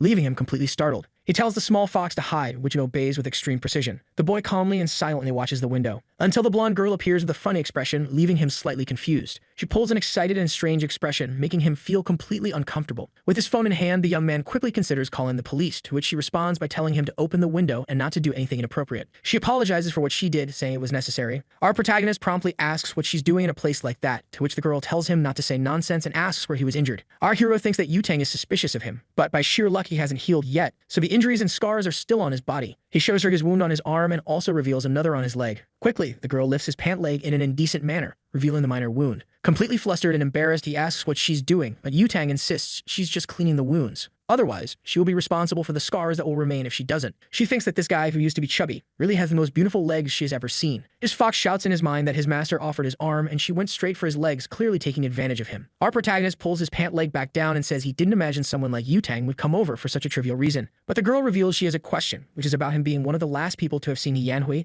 and she asks what she told him. The boy admits he doesn't remember anything that happened after seeing her. The girl then steps back through the window and says that this was all useless, so she's leaving, but the boy wonders why she doesn't exit through the door. Soon after, Lin Mo, being completely cautious, asks her to wait. He finishes by offering to act as bait to help her, if she wants. Quickly, the girl blushes with embarrassment, having seen something seemingly indecent, that being the well-defined chest of our boy, visible due to his shirt. She leaps from the balcony, saying she will accept his offer, but our protagonist notices she agreed a bit too quickly. The next day, the sun rises at the school. Our protagonist arrives in his classroom with extreme flamboyance. The girls approach him completely worried as they heard that Yanhui is an abuser and are concerned about what she might have done to him. Our protagonist, being completely cold, reveals that he is fine and tells the two to move out of his way. Suddenly, another girl arrives, telling everyone to come and see as a very handsome guy has just transferred into their class. All the girls quickly move, heading toward the location to learn more about this new person. The girls near the new green-haired boy ask for his name. He promptly introduces himself as Shen Lishan and says that since they are in the same class, they can call him Lele. Suddenly, a few blonde strands catch his attention. The girls persuade him to go with them to a spot at the main entrance, to which he readily agrees. With ulterior motives, the young man reveals that he transferred to this school to investigate the case of He Yanhui, but even so, he did not expect to encounter such a beauty. But suddenly, he is surprised to see that she has her foot on the door. She then delivers a powerful kick that rips the door from its hinges. Immediately after, she shouts to her companion not to leave the school grounds as he shouldn't go outside before she does. The green-haired boy is completely bewildered by this behavior and begins calculating the odds of her being completely crazy despite her beauty. After school, as the sun begins to set, our protagonist leaves the premises still maintaining his usual extravagance. The blonde was waiting for him outside and orders Linmo to follow her. The two begin walking down the school hallway, which is completely silent. We can see that he was taken to the school's infirmary so they could be alone. He states that he's already healed, and if she touches his leg again, they'll have to retaliate and restrain her until the police arrive. But the girl reveals she doesn't care about that and asks our hero to look at a document. She reveals that she has a police relative who found a diary about how to take care of our protagonist in He Yanhui's house, which is clearly a lie. Even though the boy has read it before, he's still surprised to see some rather questionable fetish details in the pages. Blushing, the girl says that her plan seems to have a detail about observing men and taking them to her house, and apparently, Linmo was one of those men. But the protagonist says he never imagined she was a pervert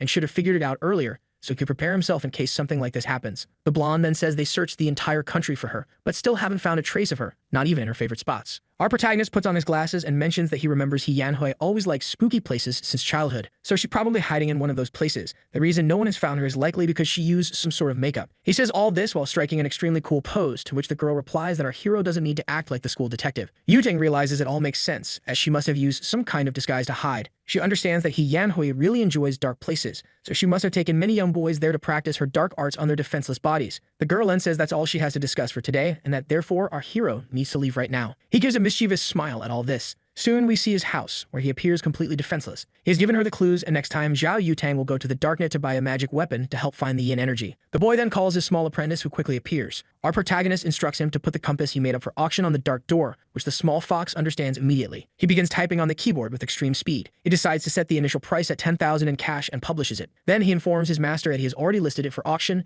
and it's just a matter of time before they see the results. Ken Xiu notices that the bidding price is rising abnormally fast, as if it's an item highly coveted by everyone. Quickly, the 10,000 in cash turns into 5 million at a surreal speed. At the same time, we see Zhao Yutang's house, our blonde protagonist. She notices that the price has already reached 5 million in the blink of an eye and continues to rise non-stop. With a cunning smile on her face, she remarks that these people really like to flaunt their money, and then declares that they have no money compared to her. Through his observation doll, our protagonist sees that Zhao Yutang is indeed bidding with intense eagerness. It seems that she is likely to win the item, and as a result, will be able to track down the ex-girlfriend of our dear protagonist. Quickly, the price reaches the astonishing mark of 10 million. The small fox realizes that this is an unbelievable result achieved in mere seconds and wonders how many married women have that much money. We then see, a day later, the blonde meeting with several other women and an elderly woman with a cane. She reveals that the place with the highest concentration of yin is exactly here. The old woman thinks out loud, saying that this is a great treasure, pointing hundreds of miles away, and reveals the strongest yin energy, so it must be very rare. Our girl notices that this expert has been specially invited by the group to assist in this mission, and that it's not easy to receive praise from this woman. Drawing her cane, the old lady reveals a weapon and then declares that she will explore the path ahead, instructing the others to wait there. As the elderly woman approaches, a massive green, demonic hand suddenly appears in front of her. A gigantic explosion occurs, a result of a special attack the woman used at the right moment before being struck. Our protagonist, seeing everything through his paper doll, can only feel tense about the situation. He recalls that there wasn't a way to break the formation, and that it might be some modern weapon she pulled from her ring. He realizes that this is something unprecedented in this world and concludes that it is incredible, something he never imagined. Suddenly, his wall shatters as an extremely muscular woman bursts in while carrying his cousin. Our young hero is shocked as he notices the woman emanates a strange green and malignant aura. The small fox calls out to his master, saying that this woman also broke the protagonist's cousin. Linmo acknowledges this and asks the small fox not to move, as he had already anticipated this,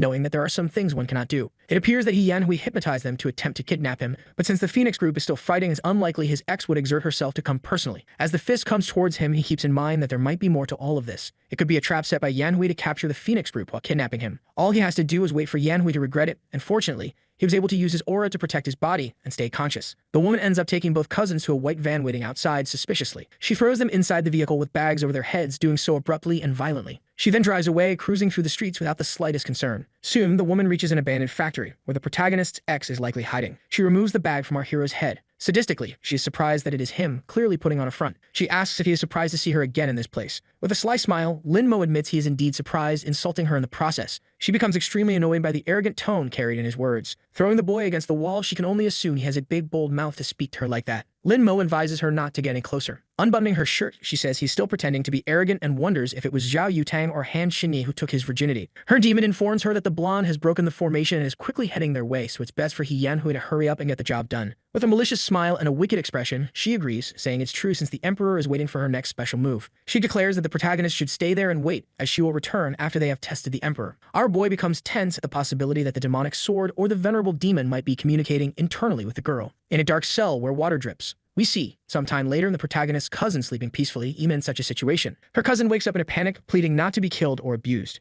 Looking around, he begs to be spared from this cruel fate and, above all, wonders where he is. Elsewhere, we see the crater created by the old woman who broke the formation. Everyone gathers to see the massive sight. The blonde realizes that Yanhui was indeed clever enough to use this formation to turn the place into a point of extreme yin concentration. Now they must follow the next direction the compass points to, so they can arrive in time as the people there might already be dead. A green demon appears, laughing, and asks where the women think they're going. Suddenly, a huge explosion occurs, throwing everyone backward. Laughing maliciously, the flame-covered demon declares that everyone there will die without any demands. We then see the forest where the demon was summoned. A deer, calmly grazing in the lush, life-filled area, senses something. This action briefly startles it. A gigantic explosion of green energy shatters the ground. Smoke begins to spread along with that colossal and terrifying aura. The demon, summoning multiple blades, claims that none of them will escape his wrath. His attacks are aimed at the blonde as he shouts for her to go to hell, laughing all the while. As the attacks close in, the old woman shields the girl before she's hit. The elder declares that she will handle the demon while the others escort Miss Zhao away, as her life is too valuable to be lost to this phantom. The hot-headed spirit asks if she really plans to defeat him alone. He reiterates that no one will leave there alive, forming several seals with his many arms. He shouts, threatening that he will bury them all there that day, and forms a formation. The seal crashes down on the spot where everyone is gathered. The old woman quickly recognizes it as the Soul Devourer formation. She shouts for everyone to use their auras to protect their bodies. One of the women doesn't have enough time and begins to feel her body burning, screaming in agony. Her cries echo as her life fades, along with her skin and flesh. The blonde is shocked and horrified by the evil scene that unfolds before her eyes. She pulls out a special bow from her storage ring, along with an arrow made entirely of energy. Drawing the string, she mutters that this is a unique situation and she'll need to use ranged attacks. She announces her intention to aim for the demon's face in order to escape. Her aura arrow magically alters its trajectory. It strikes the demonic face with great precision, accompanied by a large explosion. Even so, the demon declares that it's nothing compared to his immense power. The elder states that her life energy and magic are severely weakened due to the formation, so they won't be able to cause any damage to him. Soon, the spirit begins to inflate his mouth with something. It is a thick, dense smoke. Zhao Yutang realizes that the spirit is resurrecting the corpses. Her former companion begins to move in a zombie-like and eerie manner. But with extreme agility, the zombie lunges at her. With quick thinking, the blonde draws something from her storage ring. It is a sword, which she uses to slice the zombified woman in half. The elder then states that she will control the poisonous gas and that the girl must deal with the blood puppets as soon as possible. She also reveals that there is no salvation for any of her companions. But from the blonde's perspective, she sees the remorse and part of the faces of those she once called friends. Even so, with the swift slash of her sword, she is able to defeat the monster. But with another adversary present, she decides to execute a maneuver in the air to finish it off. Unexpectedly, Yutang hears that dead body calling her name. She hesitates, unsure whether to strike her former friend who seems to have regained consciousness. But it was all in her head, as the monster still attacks, tearing a part of her abdomen with a single blow. The blonde can only cough up blood and regain her senses due to the damage. She grabs her weapon with more determination and ferocity. She then performs an X-shaped slash to end the fight. Even so, her wound is very severe. With blood dripping from her mouth and abdomen, she can only collapse to the ground. Her weapon dissolves into the wind along with the rain as she chokes on her own blood. She admits it was unexpected and wonders if these really were blood puppets. Yutang, in her thoughts, questions whether the old woman survived alongside her and thinks that if she had known the danger, she wouldn't have brought so many people. The two hypnotized people who arrive at the scene watch her as one of them pulls out a knife. The elder tries to shout the blonde's name. The spirit attacks her, asking how she dares to be distracted. Behind the barrier, the demon says he is eager to see how long the old woman's turtle shell will last. The blonde, lying on the ground, blames herself, realizing the elder was also dragged into this because of her. The knife flies towards her, ready to end her life. We can only hear her cursing herself as blood splatters into the air. But unexpectedly, the knife doesn't hit her. It strikes the ground beside her. The head of the attacker was severed in an instant. A girl announces that she felt the blonde's vitality fading too quickly and ran over. This is Zhao Hongling, leader of the Phoenix group, who states that it's too early for Yutang to die. Yutang recognizes her as the man beside her stares at the seemingly younger girl. But we are surprised as the man's head flies and the blonde addresses her as grandma. The elder is shocked by what just happened. For the famous Miss Hongling is present. The demon laughs as he realizes that the young girl is merely the backup that came to assist the women. Feeling insulted, the spirit declares that she is just a mortal and won't be able to fight against this sword fragment. He claims that even if the emperor himself were there, he would stand no chance. Quickly, the mouth of the insolent spirit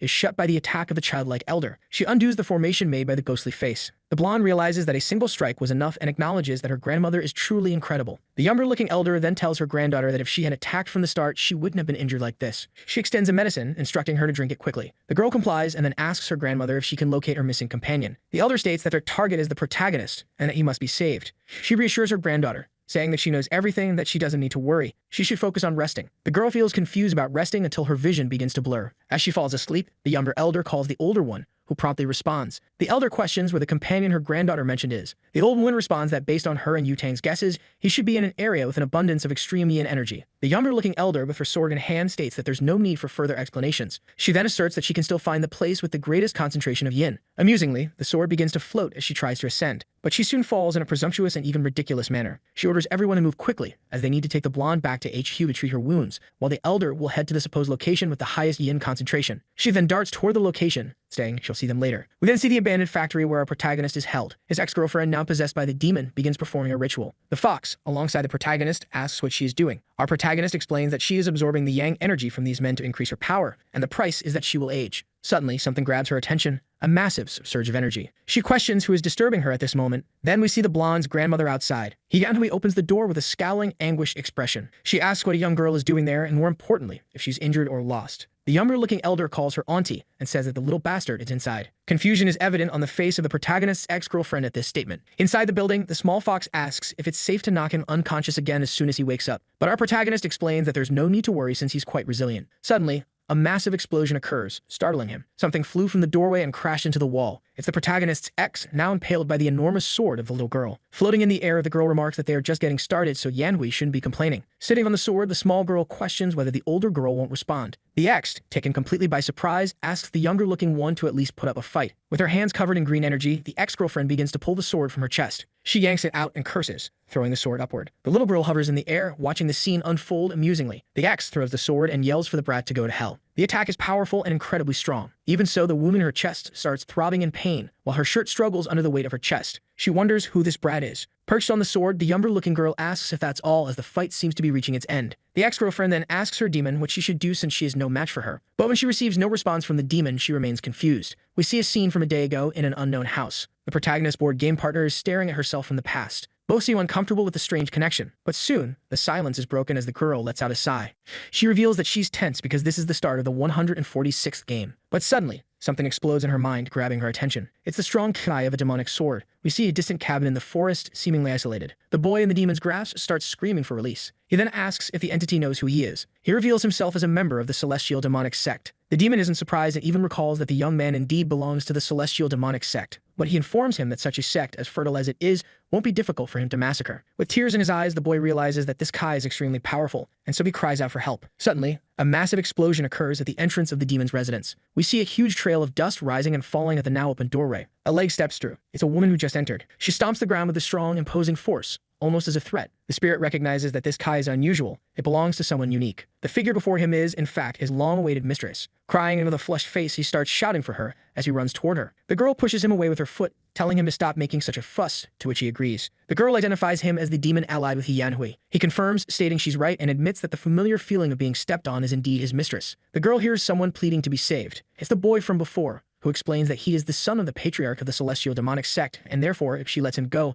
he will do whatever she wants. He explains that the sect specializes in cultivating magic and is no less powerful than the Phoenix group. The girl appears surprised by this statement and approaches. She sits on the demon, stating that she doesn't lack men, only dogs to obey her. She instructs the flame spirit to keep the boy alive, as he is a good lad, which the spirit confirms. The green-haired boy thanks her for sparing his life. But with a blank stare, he declares that now that his life is spared, he will be her slave. However, he quickly falls asleep, enraging the demon, who tells him not to be disrespectful and idiotic toward his mistress. The spirit then explains his plan, to take Yanhui as his host in order to regain his strength. Currently, the demon is hiding in an abandoned factory, and at the current pace, he estimates he can recover his strength in less than 10 days. The girl then asks if Yanhui is completely enslaved to his control, to which he confirms, saying she is a lustful woman and therefore easily manipulated. Our young lady remarks that this isn't the best plan, but it will work for now, and regardless, she needs to find someone named Lin Mo. In the end, Han Xinyi reveals that there is a game that hasn't ended, so she cannot allow anything to happen to her other challenger, which the demon acknowledges. The spirit then advises that his mistress should collect the fragments as soon as possible, since the situation is growing larger and worse by the second. But the girl insists there's no rush, as the emperor has also come to this world, leaving the demon utterly shocked. She explains that the memories between the fragments of the demonic sword do not communicate with each other,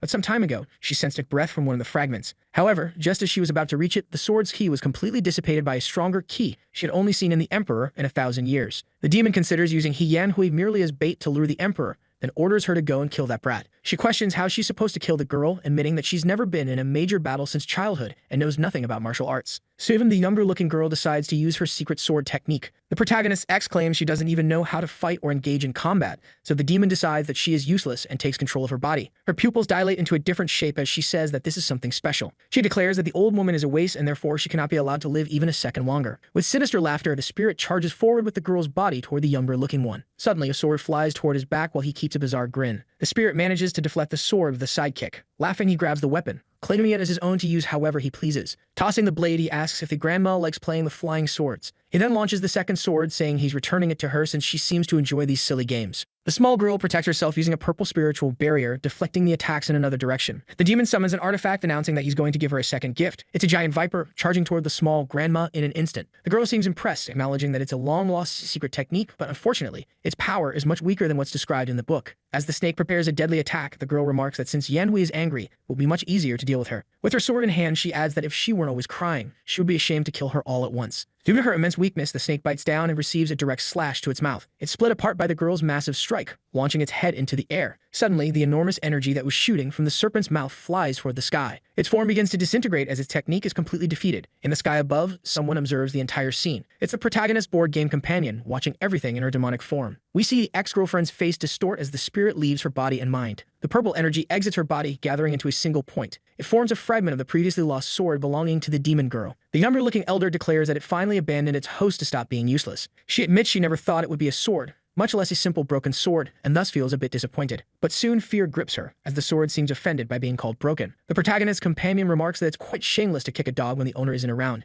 and that the sword should be more careful. The girl, sweating profusely from tension, recognizes this key as belonging to a high-level underworld demon. Her breathing begins to falter and catch in her throat as she feels the overwhelming pressure. Slowly turning her face, she witnesses this terrifying scene. She struggles to regain her breath, feeling suffocated by the sheer power disparity. Staring up at the girl above her, the elder can only tremble at the frightening sight. The horned girl taunts her, saying she's shameless for daring to stare at her so boldly. Suddenly, with incredible speed, the demoness vanishes from above the elder. Holding her sword, she remarks that it's no wonder she was so hard to find since her kai was being suppressed by the seemingly older girl. The elder attempts to use her purple energy to fend off the attack and defeat the demon girl. She uses the 8th level Taoist sealing technique, causing pink bands to start wrapping around the demoness's face and body. But through those bands, a clear look of menace is visible, one that belongs to someone vastly superior to that technique. As the spell nears completion, the bands begin to change to a deep orange hue. The nails anchor into the ground, finalizing the invocation of her sealing technique. The elder uses the power of the body she possesses to borrow the 10,000 talismans of the 8 directions. She initiates the suppression of evil with the 10,000 talismans to seal the demon as well. Despite this, pink energy emanates from the massive seal. Still tense, she uses 4 celestial flames to enhance the spell's effectiveness. She then invokes the red lotus seal of the infernal sky to support the process. She completes the seal, closing off the demoness entirely. She begins reciting a higher vow, using the law of equality to make all demons tremble and hide. She decides to combine her techniques to perform her final spell. The energy-made Buddha clasps its hands in prayer as its tears fall. Suddenly, a crack appears, spreading rapidly. The enormous statue that just emerged begins to shatter deeply under the power of the sealed being. This was not the outcome she expected. It simply should not be possible. A bright red light starts emanating from the figure. She recalls hearing that Hongling is the strongest fighter and that no one can surpass her, but she isn't impressed by the so-called strongest fighter's power. It's time to end this brat's fun. Despite feeling apprehensive, she says things aren't over yet. But standing beside her, the strange woman is already at her side, curious about what's supposedly not over. At that moment, the girl realizes she's in serious trouble as her abdomen has been sliced without her even noticing. The demon woman remarks that when she says it's over, it really is over. She continues on her path while the poor redhead of modest stature collapses to the ground. She laments to her master that the body she currently possesses is too weak, and even with total control, she would be incapable of using a fraction of her true power. Sweating coldly from the blood loss, the modestly tall woman struggles to reach for something. She needs to retrieve her blade to try and do something. After all this time, she should have noticed by now. But even with her there, it still hasn't appeared. The well-endowed companion looks back, seeing the blade approaching her, but she is unimpressed. She simply prepares to deflect it with her own weapon. The metal seems like butter against her blade. She had hoped to use Yutang to understand what she intended to do. But it's a pity that she's useless, not even fit for testing. This makes her sigh in slight frustration at the ease of her challenge. In the silence, she shouts out for the immortal emperor. She's certain he's already seen enough and could show himself and step out of hiding. Provoking him, she says that he must have become like the men of this world, a great coward. The strongest man is mediocre, incapable of ruling the world with such small power. If that's the case, it's simply disgusting. Starting with this modestly tall woman, she shouts again, so all those hiding can hear. If she's not stopped now, she'll take everyone on a first-class, one-way ticket to find out if there's life after death. As the demoness begins her countdown, she warns that if anyone plans to intervene, they better hurry up because she's counting to 3. One of the women covers her mouth to stop herself from saying anything. The young man remains in his cage doing nothing. The demoness starts her count. A drop of water drips onto the boy's head and he appears oblivious to the situation. Suddenly, he decides to pay attention. 2 seconds have already passed in her countdown. Then a desperate voice shouts, pleading not to be sent to the world of regrets. On the ground, the small figure writhes in agony. A silver-haired woman continues to hold her mouth shut. Meanwhile, the demoness is delighted with this reaction. But since nothing was done, the countdown ends and a massive pillar of energy shoots up into the sky. The area becomes the epicenter of a powerful manifestation of energy. Before her, a mighty vortex forms. Its light is so intense that one must shield their eyes to avoid being blinded. Finally, the one she had been waiting for appears in the place. This makes her happy, as she is sure the immortal emperor has not died and is still alive. Far away, someone questions what has happened to the sky. Looking at the camera, they note that a pillar of light has formed at the abandoned factory. Even though it's a cold day, the area around the light is incredibly hot, pushing away the rain. Anxious about what's happening, he grabs the phone from the person recording. He shows that the light has cleared the skies, speculating that it could be a beam from a satellite. Then he notices something emerging from the clouds. Someone else is watching the live stream. She becomes annoyed when the transmission signal cuts off as the beam appears. Inside her home, someone asks if she has done her homework since she spends all day on her phone. She insists she has completed her assignments. Hungsi, the location where the beam appeared, is far from her, and it's where Linmo currently resides. First the search for Yanhui and now this pillar of light. It's been a long and restless day. As she opens the door, the emperor appears, pushing the demoness by the head. Even after they've left, the wind continues to blow through the area. Finally, the air settles, but the window is shattered. The girl has no idea what just happened there. They simply cross the entire building. The demoness taunts him, saying that without the sacred sword, he is like an old man without tadalafil, completely useless. Delivering a blow, she declares that he is now nothing more than a punching bag. The force of the impact sends him crashing to the ground, destroying nearby buildings.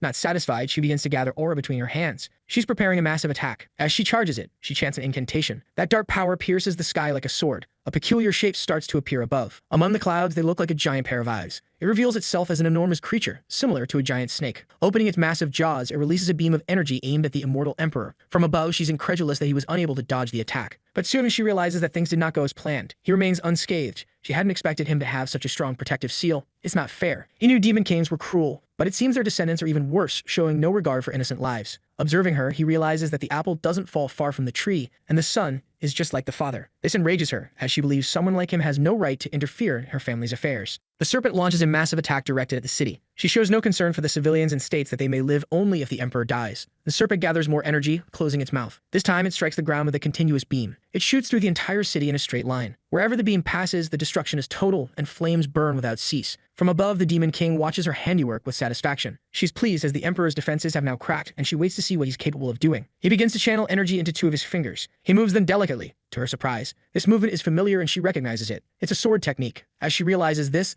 the serpent is already struck. Then, as she looks at the creature, she notices the severe damage. Finally, after some time, the emperor wields a sword. Now it's with him. It's a good embryo, and it was worth the wait. She realizes that he placed a charm on the sword when she wasn't looking, forcing her to reveal her weakness. But his plan would only work if he could wield the trash in his hands. Creating a circle with the sword, he prepares a technique. He then brings the sword down, performing a slash. It's a secret technique, the refinement of the divine flame. She feels satisfied, as he always has something new to show. An intense clash of energies occurs between them. The two begin to collide at incredible speed in the sky. Quickly reacting, the demon queen catches him off guard. After several attacks, she manages to land a slash on him. Even so, he smiles as he had finally arrived, just slower than the sword. Then the figure representing him vanishes and rays of light emerge from it. Realizing that the figure was burned, she understands it was a clone, but she doesn't know what passed through it. A small paper doll suddenly appears in front of her, completely pierced. Meanwhile, two combat planes approach, unleashing bursts of gunfire. She assumes this is also part of the Emperor's plan, but modern weapons lack any aura. They are just high-speed projectiles. Unimpressed, she makes a move with her sword, mockingly calling them brave. Still, one of the planes manages to evade the aura attack. It launches a missile toward its target. However, to her, that attack is far too slow. But the missile corrects its trajectory. This catches the demon queen off guard. She is engulfed in a massive explosion. The target is locked and the planes continue their assault. A barrage of missiles explodes upon impact. Everything is going according to his plan, but he knows modern weapons won't hold her for more than a minute. Without his sword, he isn't a match for her, so he needs something as powerful as his sacred sword. The forging had been completed during the battle.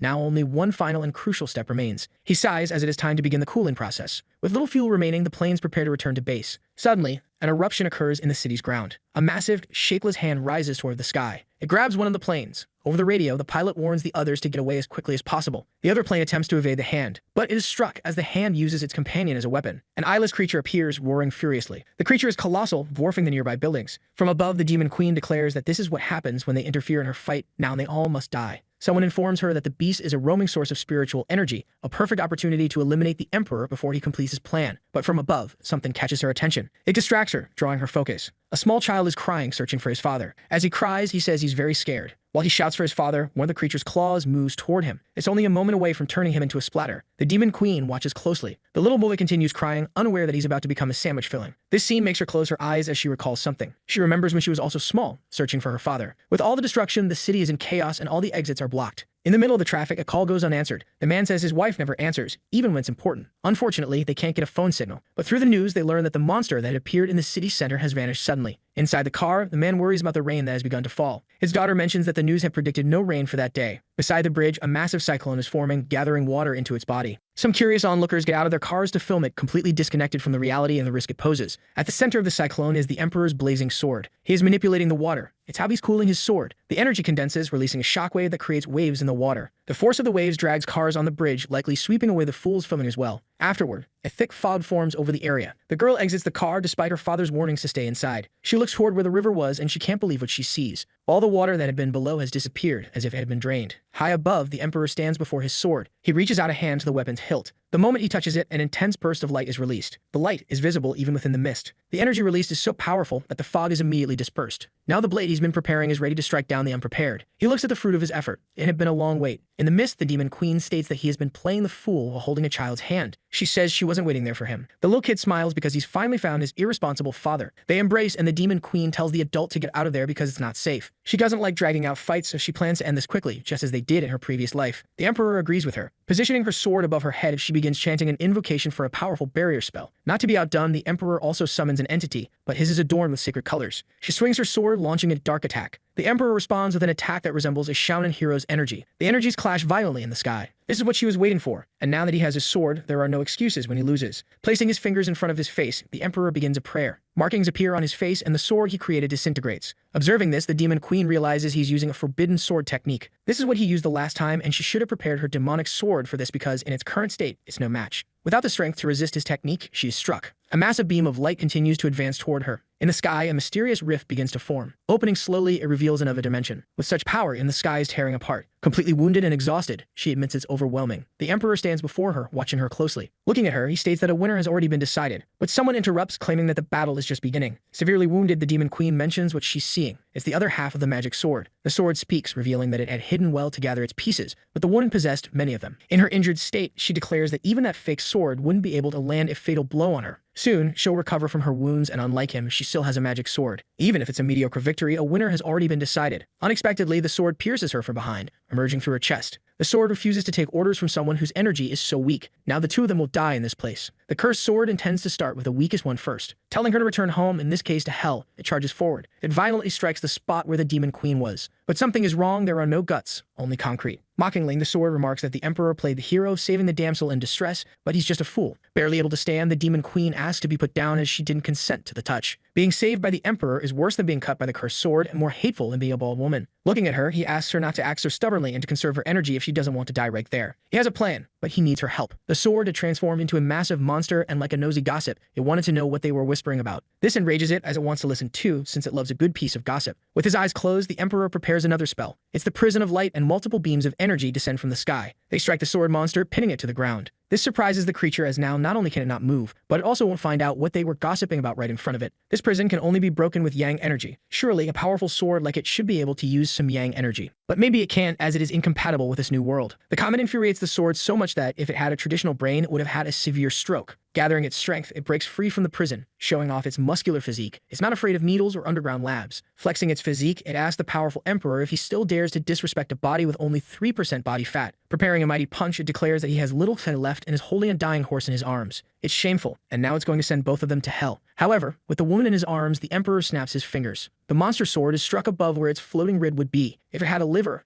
and were an alcoholic, it would have been fatal. Realizing the extensive damage, it wonders how it was possible. It seems it really was an alcoholic. Having gathered all the fragments, its peace must be within this enhanced body as well. The Emperor had transformed that fragment into bait after refining it. It was his trump card against the Demon Queen, but he ended up using it against the sword. The monster panics as its yang energy drains away and its well-maintained physique fades, leaving its veins empty. Now it's time for the Demon Queen to do her part. To the sword's displeasure, she begins absorbing its energy. Returning to its thin and frail state, the sword is desperate, as it longs to regain its former physique. With a crack appearing on its blade, it curses them both. She was right. The yang power sealed within the sword still remains in his body. Now is the time for them to settle their differences. A massive tongue falls in front of them. It's the beast of chaos, and the sword rejoices, believing that the gods haven't abandoned it. Pleased, it wishes the two of them good luck in dealing with this monstrous creature now. Looking at the Emperor, she says she's done her part as agreed, and now she wants to know the next step. He looks up at the sky carefully. The next step is to fix the crack in the sky. But she's a demon. She's only learned destruction techniques. Repair is not her forte. He releases her, telling her she can leave as he can handle it alone. He just asks her to remember what she promised him. Faced with the problem, he brings his hands together and his eyes begin to glow. Separating his palms, a small source of energy appears. He releases it toward the creature, commanding it to return to the other side. As he orders the rift to close, the creature is pushed back. Immediately, the crack in the sky begins to seal. Watching all this, the demoness is impressed by such power. With blood filling his mouth, he says it's not that simple. He coughs, completely drained. Doing that left him with not a single drop of energy remaining. Unexpectedly, a hand grasps him, preventing him from being pulled into the rift. The demoness urges him to hold on a little longer. The tradition of demons states that the more lives they take, the stronger they become. But she didn't get stronger after all the killing. She realized her intention was only to provoke him and then bring the people back to life. For some inexplicable reason, this realization makes the demoness blush. Trusting her, he agrees to fix the situation and leave the consequences to her, as he believes in her word. He hoped she wouldn't change her mind after saving him, and now she is literally saving him. With his body halfway through the rift, she tries to pull him back. She warns him that it's closing and that he isn't moving. Realizing the worst is about to happen, she calls out to him again.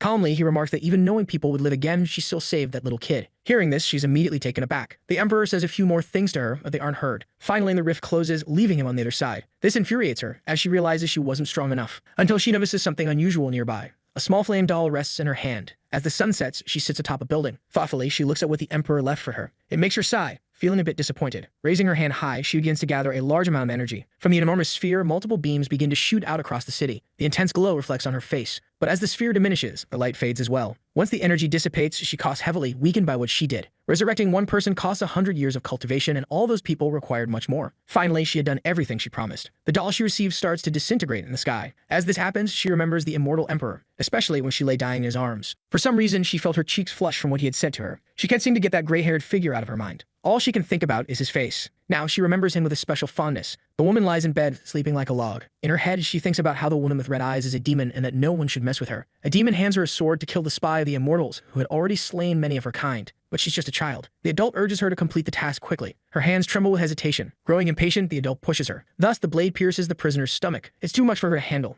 as she's only a child. The adult tells her that this gentleness is a weakness that will one day come back to haunt her. Gradually, the dream shifts. It's she who should reconsider her thoughts on this matter. Now her eyes fall upon something else. The immortal Emperor is being pulled into the rift. She just wants him to shut up and try harder to be saved. But he mentions what she did with the lost child. Those words torment her, and she begs him to be quiet. But the Emperor only responds with a slight smile. He knew she wasn't a good person, but he didn't expect her to not be entirely bad either. After this intense, troubled dream, she rises from her bed. Her hands clutch the sheets as she feels shaken. At a large table, a shadowy woman recounts the events of the past week. The two fought and destroyed half the city, and a clash of swords even tore through the sky. In the end, some unknown force brought back everyone who had died, but they can't expect that to happen again. One person suggests they might as well sit and wait for death if they trust these clowns. Yang Qianyu questions what else they can do, decides nothing. The Saint Yachi finds it hard to believe that a sword slash could split the sky and open a rift. The sword saint feels embarrassed by this narrative, as she's unaware of any such technique. Lag Sinren tells her not to feel that way, as no immortal could create a hole in the sky. The guy who's into body modifications mentions that old man Zhao was wiped out with a single blow,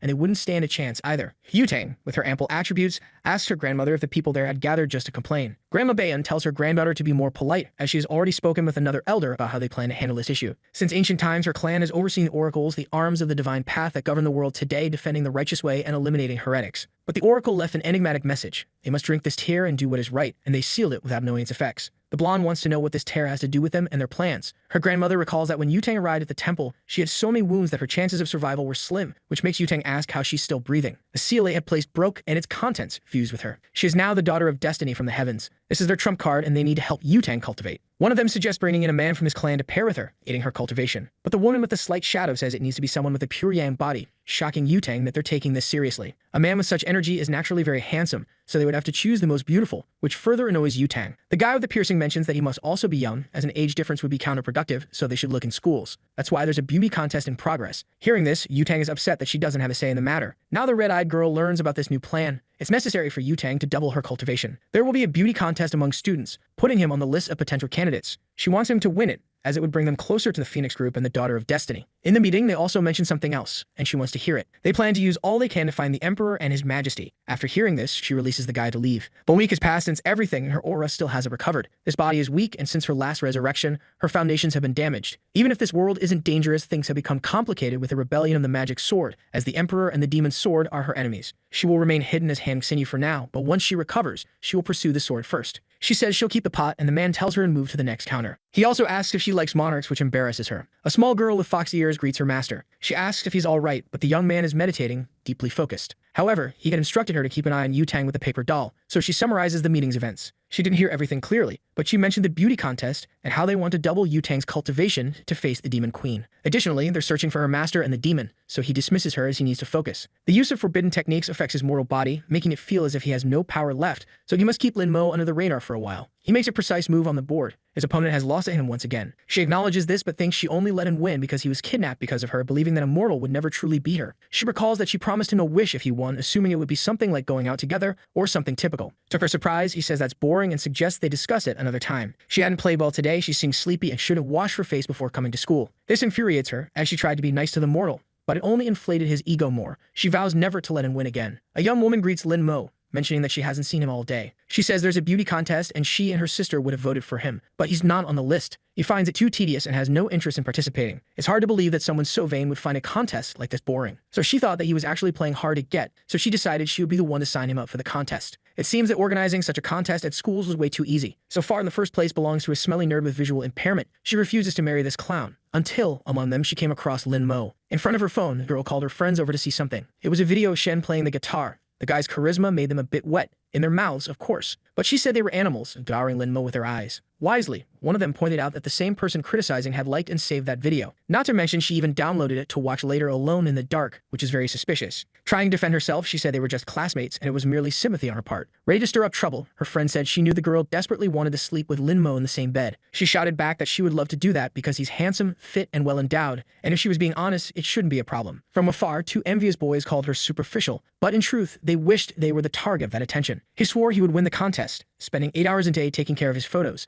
Lin Mo had already surpassed him and in first place was an immature clown who looked like a pet shop animal. He said he would work even harder, but his friend brought him back to reality, saying he didn't stand much of a chance. Someone mentioned that the great Shen Lishan was there. The androgynous and feminine boy with a genetic visual deficiency walked through the corridors being harassed. Then he said he was done for the day, because now he wanted to talk to Yu-Tang alone. She thought he might not even know the real reason for the contest, but she was curious to know what he had to say. With a different voice, he said he hoped to continue receiving their support. But Yu-Tang noticed this change. The boy approached with some cookies he had made for her, but his voice changed when he asked her to try one of them. But she refused to eat anything that clown made as he looked like someone who didn't wash his hands. She left calling him disgusting, but she noticed that the voice effect produced by the divine demon didn't affect her. Perhaps it's because she is the daughter of destiny. Yu-Tang was definitely irritated, feeling disgusted by the guy with glasses. She knew he was a cultivator using this ability to get attention from girls, and she didn't want to join him. But he was already on her grandmother's list, so she might not be able to tell her who he really is. While she sat at the table, her friend said Lin Mo had shown up. It's too rare to see him alone. Shen has been attracting all the girls lately, and Yu-Tang had forgotten he was in second place. Her friend said she should go talk to him, which made her blush completely. She was so embarrassed that she hadn't even thought of it as a possibility, because they are just friends and nothing more than that. However, she didn't finish the sentence. Her mouth refused to say they were just friends. She remembered when he playfully punched her in the side. In fact, they are just a pair of friends. But that's not what her memories tell her. She quickly remembered his shirt being open, revealing a modestly defined chest. Her friend said she didn't hear her properly and wanted to know if they were just classmates. However, saying that with a nosebleed was not convincing at all. Thinking about what she felt for that boy, she hurried out of the cafeteria. Yu-Tang walked down the corridor, completely immersed in her conflicting feelings.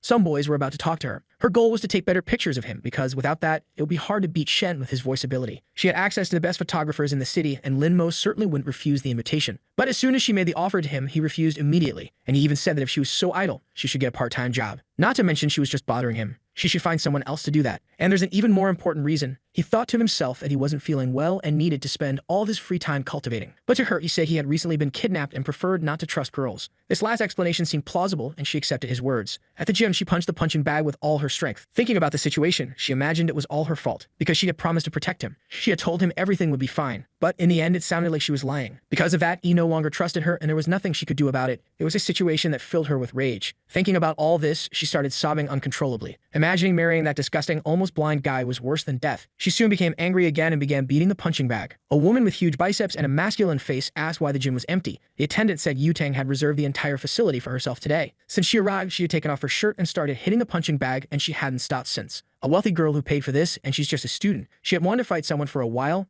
and this was a good opportunity. The guy said it was a bad idea because the little girl was angry with life. But the woman said she didn't care and even suggested giving the girl her money back because she didn't mind. Approaching her, she said the girl wasn't bad but lacked endurance, and she introduced herself as the personal trainer of the gym, Hai Yun. The girl told her to leave. otherwise she would beat her up. Full of attitude, the juice-drinking friend said if the little girl didn't keep her promise, she would be a big coward. Outside, bystanders watched as her body flew out of the first-floor window. As if that wasn't crazy enough, the blonde girl jumped through the window, ready to fulfill her promise of beating that woman up. No one knew why they were fighting, but it looked more like a one-sided beating. Her mask had fallen off, and the person begged the young cultivator to spare her life. Removing the mask, she wanted to know why she was wearing it. She had a scar on her face, and the blonde said it didn't make any difference. She was teased either way. However, she still had unfinished business and hoped to beat her up as promised. She promised that if she touched her again, things would be different, and she would end up with a cement block at her feet littered with the fish. A policeman finally arrived since there was a report of a crime in progress. Seeing the scarred woman, he recognized her as a notorious pervert with a bounty on her head. She could abuse an 80-year-old man. Thus, the blonde went from villain to hero in the blink of an eye. In addition to receiving apologies from the bystanders, she also received the reward for capturing the fugitive. As if that wasn't enough, she was even interviewed for doing something so heroic. The next day, she was once again in the cafeteria with the same feeling as the day before. Her friend thought Yutang had called the red-haired girl over to talk about what she did with the fugitive, but that wasn't it. Every time she went out alone, she either earned money or met handsome guys, and her grandma said she needed to find a partner soon. So she wanted to know if she could use this luck to capture Lin Mo. But Lin Mo was known for being cold and calculating, and he recommended that she date Shen instead. Meanwhile, the other one couldn't stop coughing because she had choked. She was confident and only wanted to know everything about him, what he liked, what he disliked, his daily routine, blood type, address, nothing too invasive. It seemed that Lin Mo was the best friend of the red-haired girl, almost like a brother. If she wanted to know more about him, she had better start handing over coins because nothing comes for free. This made the blonde smile at her audacity. If she said something useful, she would get 500,000 yuan. But if she talked nonsense, the redhead didn't even listen and said she was a woman of her word. Pulling something out of her bra, she said there was no turning back now. All those notes were related to his habits and interests, which she had been collecting over time. Now the blonde found herself overwhelmed with material to decipher. However, there was one thing she could confirm in advance. Every day at lunch, he didn't eat in the cafeteria. He got his meal and disappeared. But the blonde had already noticed this too. A friend said he played chess on the terrace with a girl every day. As soon as she heard it was a girl, the blonde felt a wave of jealousy and wanted to know who this bold person was. Pointing to where the food was, she said the girl was right over there. So the blonde turned to see who it was, as she had never heard of anyone playing chess at the school. It was the red-eyed girl Han Sinyi. Upon seeing this, the blonde became even more surprised. She hadn't expected that. Then, looking at her, she remembered something. She was dead. She kept saying and repeating it. Because of a stupid game, she was ignoring her friend's life. Her friend told her to be careful because Han Sinyi was a strong competitor, but the blonde said they were friends. At least they were that once. Sitting on the terrace under the cloudy sky, she said he had finally arrived. He said the weather was bad and that there were plenty of empty rooms. They didn't need to stay on the terrace. But their battle started on the terrace, and it would end on the terrace. She asked if it scared him, but he said she was joking and mentioned the forecast for that day predicted rain and snow. So he was worried that a certain girl would get all wet and attack him with her ample, juicy, and abundant arms and attributes. Not to mention that he was recently kidnapped and he doesn't trust girls, but she threw her coat at him so she wouldn't have to apologize if he felt cold in the rain. Lin Mo looked at the coat in his hands. While his colleague watched him, her cheeks flushed. "You remained alert, thoughtful." Meanwhile, the girl turned her face somewhat annoyed. He wouldn't wear that coat, but she told him to put it on quickly so he wouldn't have to apologize later when he lost. He would only stay there to avenge yesterday's defeat. Next time the weather was bad, he wouldn't come to the terrace. As for her, she just didn't want to be misunderstood. He said the sleeves were short, but it wasn't tight, so she boasted that her bust size was 36. But immediately he asked what number that was, leaving her embarrassed. Anyway, it wasn't the time for her to think about that now, as the rain was approaching. It started raining and the girl was still burning with embarrassment. She said his mouth was cursed, and that it only rained because of him, but he had just read the news. That was enough for him, and he said he was going home. As soon as he turned his back, she told Lin Mo to stop. What she lost, he told her to wash her face and come back, and that's what she did.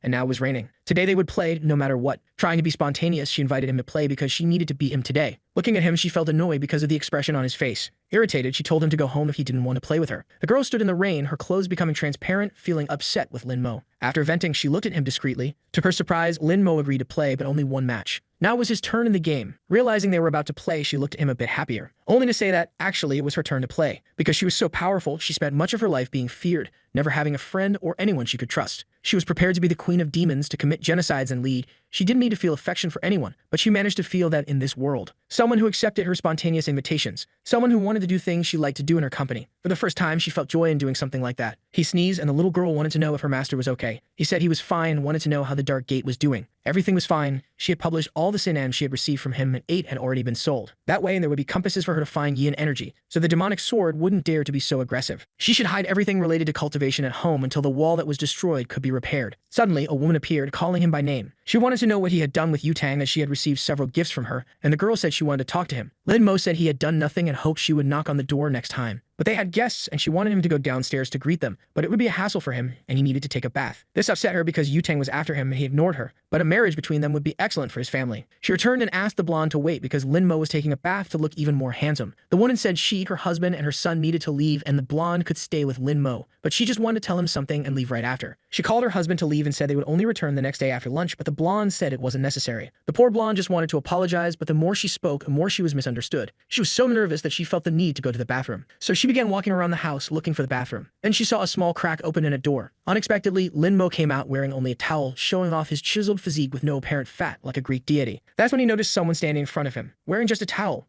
With a bulge clearly visible, he told her to say what she came to do there. But her thoughts were racing, as all she wanted was to get a closer look at that bulge. She apologized, saying she was looking for the bathroom and didn't know where it was. She insisted she hadn't seen anything, hadn't looked at anything, and that it wasn't her intention to see that bulge through the towel, and if she did see something, she'd already forgotten. But recalling the luck of the daughter of destiny, she started to wonder if her lustful thoughts had become reality. She was sure that something strong and intense was going to happen now, starting with her own feelings. Now she wasn't sure what she was feeling in her chest. Gathering courage, she told Lin Mo that it was still too early for them to do this. Unfortunately, she didn't finish her sentence, as she felt something strong in her chest. It was a punch from Lin Mo, determined to defend his purity from voluptuous women. He had mastered the technique of protecting his innocence skillfully, and he didn't know what she wanted, but it was better if she took care of herself. Back in the room, they had a slightly healthier conversation. The blonde wanted to apologize for being unable to protect him the last time, but for him, that was Yanhui's fault, not hers. Still, the blonde had bought many gifts for him as an apology, hoping he would accept them. He said it wasn't necessary, but if she wanted to pay for the wall repair, it wouldn't be a bad idea. Since it was already late, he needed to rest, and if she was done, she could leave now. So she left his room, carefully closing the door. Outside, she leaned against the wall, frustrated with their interaction. Slowly, she started sliding down the wall, until she sat on the floor. This wasn't the feeling she wanted in her heart right now, and she began to recall all the moments she had shared with Lin Mo up until then. It made her sadder than she expected. Inside the room, he continued doing his pure boy activities that only exist in fictional narratives. Meanwhile, the blonde looked at him through the broken wall. She entered his room once again, calling his name. Being perfectly direct, she asked him to become her boyfriend. She waited, a bit apprehensive for the response. She said she would only say it once. She didn't want to take advantage of him because of the trauma from the kidnapping, and she knew he hadn't even recovered yet. But she ended up stammering when she tried to continue, until she blurted out that she liked taking him out and liked the scent he left in the helmet. These words seemed effective as he started sweating a little. She liked how he defended his purity when he misunderstood her. He was different from the others, and she probably meant nothing to him. But she would dedicate herself, and one day, she would be good enough for him. All those words exhausted her as if she had run a marathon. Lin Mo stood up and started walking towards her. She didn't know what to do anymore, not even if this would push him away. But she was a determined girl and never said anything without thinking. Giving up wasn't something in her vocabulary. Lin Mo was now against the wall, as no man could resist the declarations of a beautiful woman. The boy was sweating cold. He swallowed hard and prepared to speak. He said they had only known each other for 6 months, and even so, she claimed she liked him. He wanted to know if she thought love was something so superficial. But if that was what she wanted, she should pursue it because she was capable. The girl celebrated with great joy. She said goodbye to him as she was heading home, but she wanted him to join her tomorrow for the photo shoot. From the window, he watched her as the blonde walked away, celebrating. The small woman asked her master if everything was okay and if something was bothering him. She wanted to know why he didn't just say no. She was the daughter of destiny with all the luck in the world. Even if he was strong, he couldn't stop her. Even if he said no, the heavens would help her get what she wanted. But love isn't just a matter of luck. However,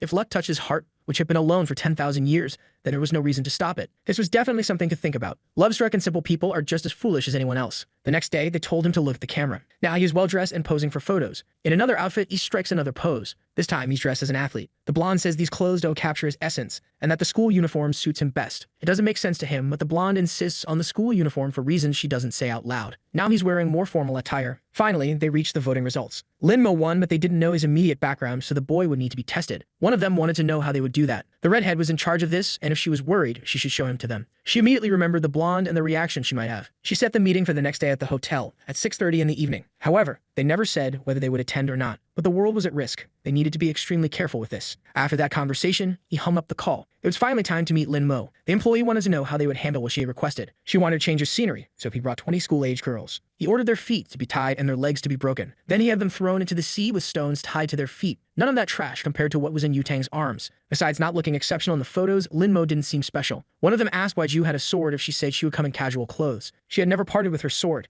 It had been with her entire life. People from all sects were present, and Hongling's granddaughter was either extraordinary or just knave. Someone warned the gray-haired woman to go easy on the drinks because the meeting was important. She was there to see Hongling, and listening to the blondes screaming all day would be unbearable. They finally arrived, and she was waiting to see what kind of person this boy was. She was immediately surprised by what she saw. The blonde arrived with her companion and asked if she was late. It couldn't be. It was as if she could see right through him. Now everyone was seated at the table. He had come to see if any of them had clues about the whereabouts of the venerable demon, and also because the blonde asked him. But from what he could see, he wouldn't be able to count on the help of those women with lascivious gazes. The old woman said staring at the boy like that would ruin their reputation and asked Yutang to introduce him to them. She told everyone he was her boyfriend Lin Mo, but he clarified that they were not that. He skipped the individual introductions, saying he would eat and leave. The gray-haired woman said he was quite the treat. She asked Yutang's puppy if he would like to stop eating and have a private chat with her. She heard he liked tea, and would like to offer him some tea that only she knew how to make. The aroma was that of golden silk tea. The dishes in front of him were mediocre, and you should try the delicacy she offered. The blonde immediately sensed something suspicious. She noticed a bit of powder fall from under the woman's nail, possibly party powder or something else entirely. The blonde stood up immediately, asking the mischievous woman what she had put in the tea. In her defense, the slay one said that a lady from the Xiao family shouldn't tarnish her innocence over something she didn't do. She claimed she hadn't put anything in the tea, and if she did, she would cut off her own head and present it as a gift. But if she hadn't done anything, she demanded to borrow her boyfriend for a few days. Hearing this, the blonde was filled with rage, genuinely furious.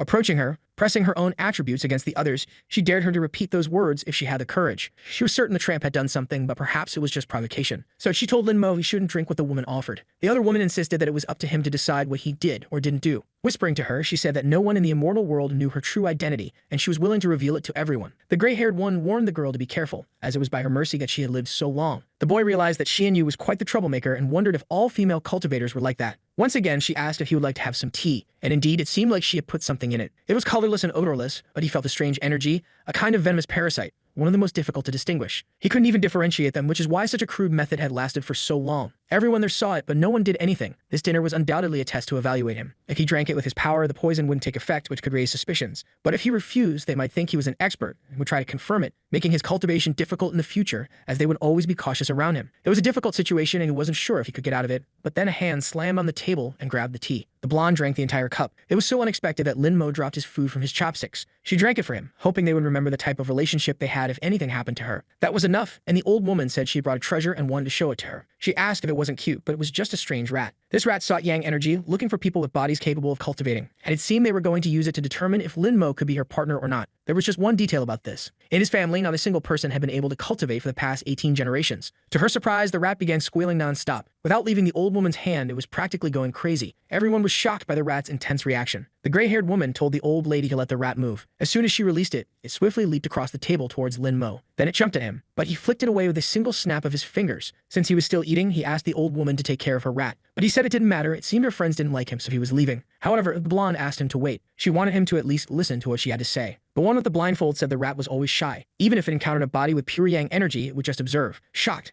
the old woman said it wasn't just a body with pure yang energy. Tearing up, she said it was the supreme body, something she had only heard of in legends. The Zhao family's daughter was too lucky, which made the old woman literally envious. What happened that night must remain confidential. Anyone who leaked the information would be severely punished. Thinking to herself, the gray-haired woman imagined that Yu Tang wouldn't be able to resist his body. They left the place on her motorcycle. He wanted to confirm if there really was something in the tea, and the blonde said that woman wouldn't dare do anything against her. And since she hadn't come after her, it meant it wasn't anything serious. Distracted, her eyes widened in shock at the sight in front of her. An unfortunate dog crossed in front of her motorcycle. To avoid killing the animal, she made a risky maneuver, preferring to risk her life and her boyfriend's instead of the animals. In that moment, all she could see was Lin Mo flying through the air, but she managed to grab his arm. The two ended up falling to the ground. The blonde ended up on top of him, and the boy asked if she could get off. Worried, she wanted to know if he was hurt, but he was fine, as falling off a motorcycle only hurts in real life. He looked curiously at the blonde's hands. Throwing snow in his face, she suggested they have a snowball fight. The poison she drank caused some effects. Childish behavior was one of them, along with facial redness and extreme heat in 9 out of 10 cases. A poison that removes behavioral filters,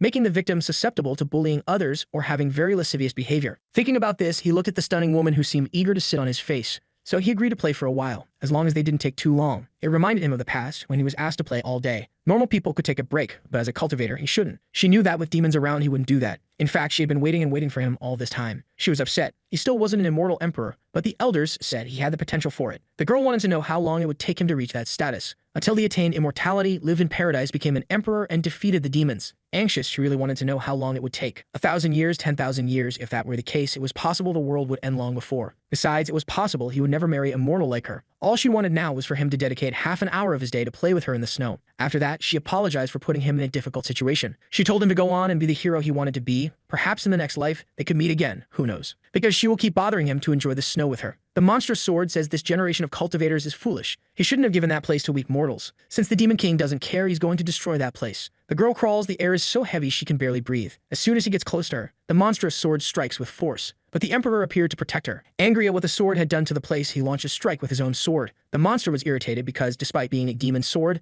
they had sent a novice to deal with it. He said his brothers would arrive soon and the sword wouldn't be able to escape. But the demon sword wanted to know who was faster, him dying or his brothers arriving. The battle continued with violence amid the burning village. A single blow had been devastating. Then he realized there was something worse than his wounds. The girl he had protected was now flying through the air. It was too late. The demon sword was eager to take her life. But then he noticed something was happening. His feet were being held. The monster told the novice he had been fooled. All his attention was focused on that woman, and now he couldn't move. His fatal blow would kill him, but the woman stepped in his place. He was shocked as she died in front of him. The monster lifted his hand, her body trapped in its claws. Shaking her, he threw the body aside as if it were nothing and said it was now the novice's turn. However, he couldn't complete his execution. The venerable demon was summoning him, and he wondered if his master had learned of his unauthorized actions. Furious, the emperor demanded to know if he was a minion of the venerable demon. Whether he was or not, it was too bold of the novice to ask him that. He should be grateful to the venerable demon because thanks to his call, he was now a hero among immortals. He turned to Ying as she was in shock and asked if she was okay. Barely able to speak, she said the boy had returned. She wanted to know if it was really him, as she could no longer see anything. Crying, he told her it was indeed him, asking her to hold on a little longer because his brothers were on their way. But she couldn't take it anymore and asked him to listen. Behind the bamboo forest at the cliff's edge, he would have to go alone, but she hoped that in her next life she could accompany him. Her last words to him were an apology. The fire continued to consume the forest amid the emperor's mourning. The future demon king told her father that the sword was problematic and that it was only a matter of time before bigger consequences arose. He couldn't continue to shelter something so problematic. He should learn from her. It wasn't bad to kill and destroy. But her father simply gave her a harsh slap across the face. Killing insignificant people or killing bandits is the same thing. Her weakness would cost everything their ancestors fought for, and perhaps she wouldn't be the next venerable demon. He remembered her requests as it was snowing, and how he never had time for that,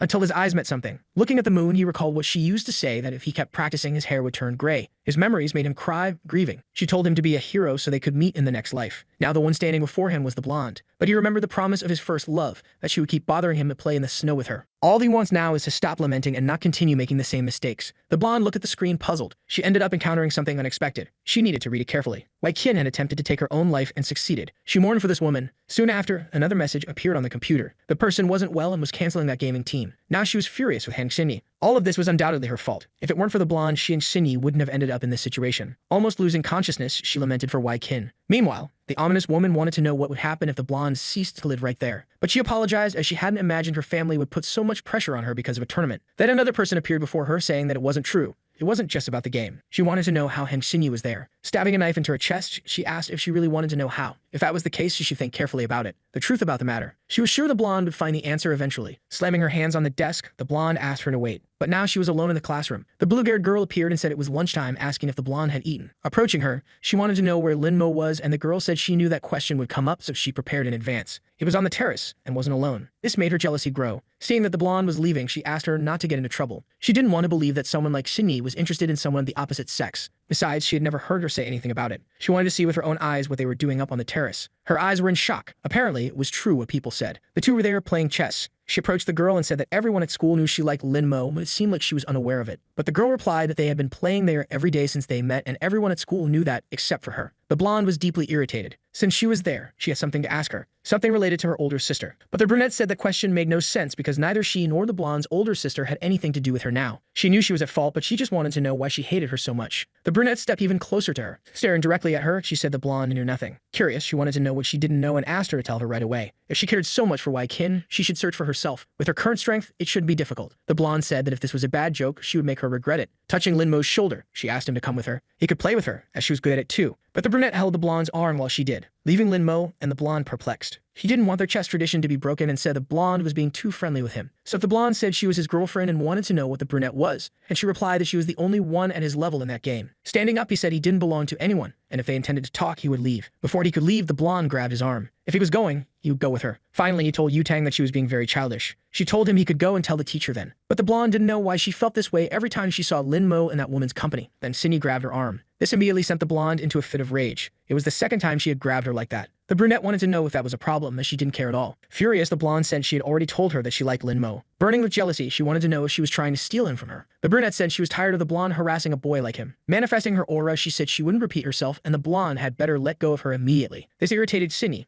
as the blonde was just a daughter of destiny, whatever that meant. But the blonde's irritation kept increasing. Her aura grew even stronger as she was upset that an ordinary girl dared compete with an immortal. Thus, her energy manifested more and more. However, she started to get a peculiar feeling. Her hand was now embedded in a massive rock. It was as if she was facing an enormous mountain. She couldn't move a muscle and had no idea how that could be possible. Knowing the brunette for so long, she couldn't believe she could also be an immortal. Now she watched her with much more curiosity. Nearby, Lin Mo realized that things were getting complicated. He now doubted who Xinyi really was. After the incident, the blonde rode her motorcycle deep in thought. It didn't make sense for Xinyi to be a cultivator, but she would now focus on discovering the truth about what really happened.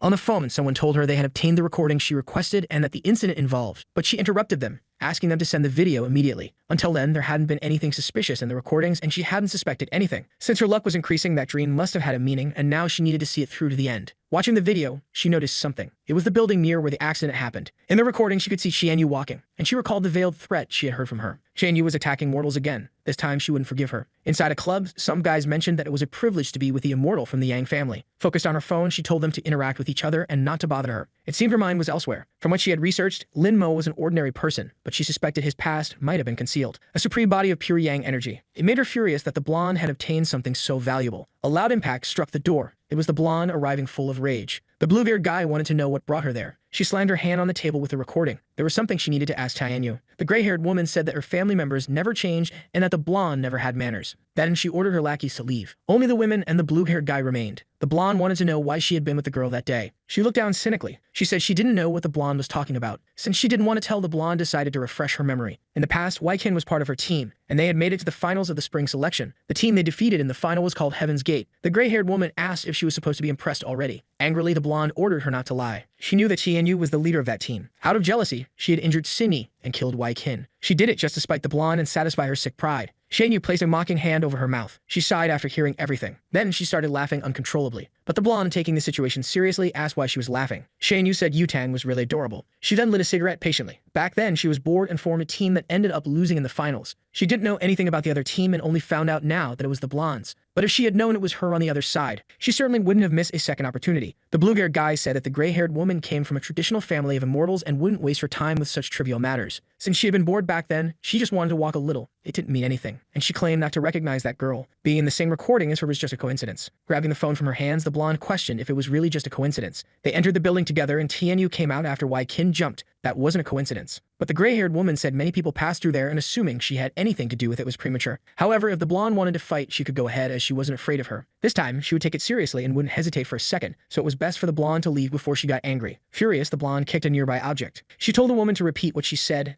and the blue-haired guy had to restrain her. He told her he would spare her today as a symbol of gratitude to her father. But as soon as she found the evidence she needed, she would destroy her and her entire family. After saying those words, she began to leave. The blue-haired guy said Yutan was too impulsive, but what she said was serious. With a cold look, the gray-haired woman asked if he didn't believe her. That wasn't what he meant, but it had been a turbulent year, and it wasn't wise to upset the family that supported them the most. Continuing to smoke, she told him he could go and that he didn't mean to wait for her. So he left, commenting that they were all rude. The girl remained alone in the room with her cigarette. Making a call, she ordered them to find out who leaked the recording and to kill the person responsible immediately. After saying this, she slammed her phone on the table. Indeed, she invited the blonde, but she didn't mind killing a few mortals now and then. This time, she would do it simply, brutally, and without scruples. She's determined to kill the blonde once and for all. At a restaurant, he looks at the attendant. She seems to be showing him the options available. Looking at the fried crabs on display, Lin Mo says that's what he ordered. Hearing what he said, the girl confirms that's correct. Lin Mo wants to know why he received something different then. She explains that it's a special menu prepared by the blonde and the cook had never seen so many refined ingredients before. To Lin Mo, it's completely unnecessary. Standing nearby, the blonde, visibly upset, said as she heard what he said. She explains that it's a delicacy from far away and she'd like his help identifying the ingredients. Since she asked for his help, Lin Mo reluctantly agrees. She claps her hands enthusiastically, delighted by his response. The blonde instructs the cook to bring the other dishes as her friend won't eat there. Knowing that Lin Mo likes to eat in peace, she prepared an empty room for him to have his meal. In response, he simply says she doesn't need to do such meaningless things anymore. Hearing that, she grabs his arm and he glances at her from the corner of his eye. It's not meaningless to her. It's a gesture full of meaning. She's madly in love with him and hopes to deflower him one day. It's filled with meaning and numerous intentions. Hearing her words, he is a bit surprised but then gives her a slight smile. If that's how it is, he's fine with it. As Lin Mo walks away, the blonde notices a pair of feet approaching. She's immediately surprised by what she sees. It's the brunette,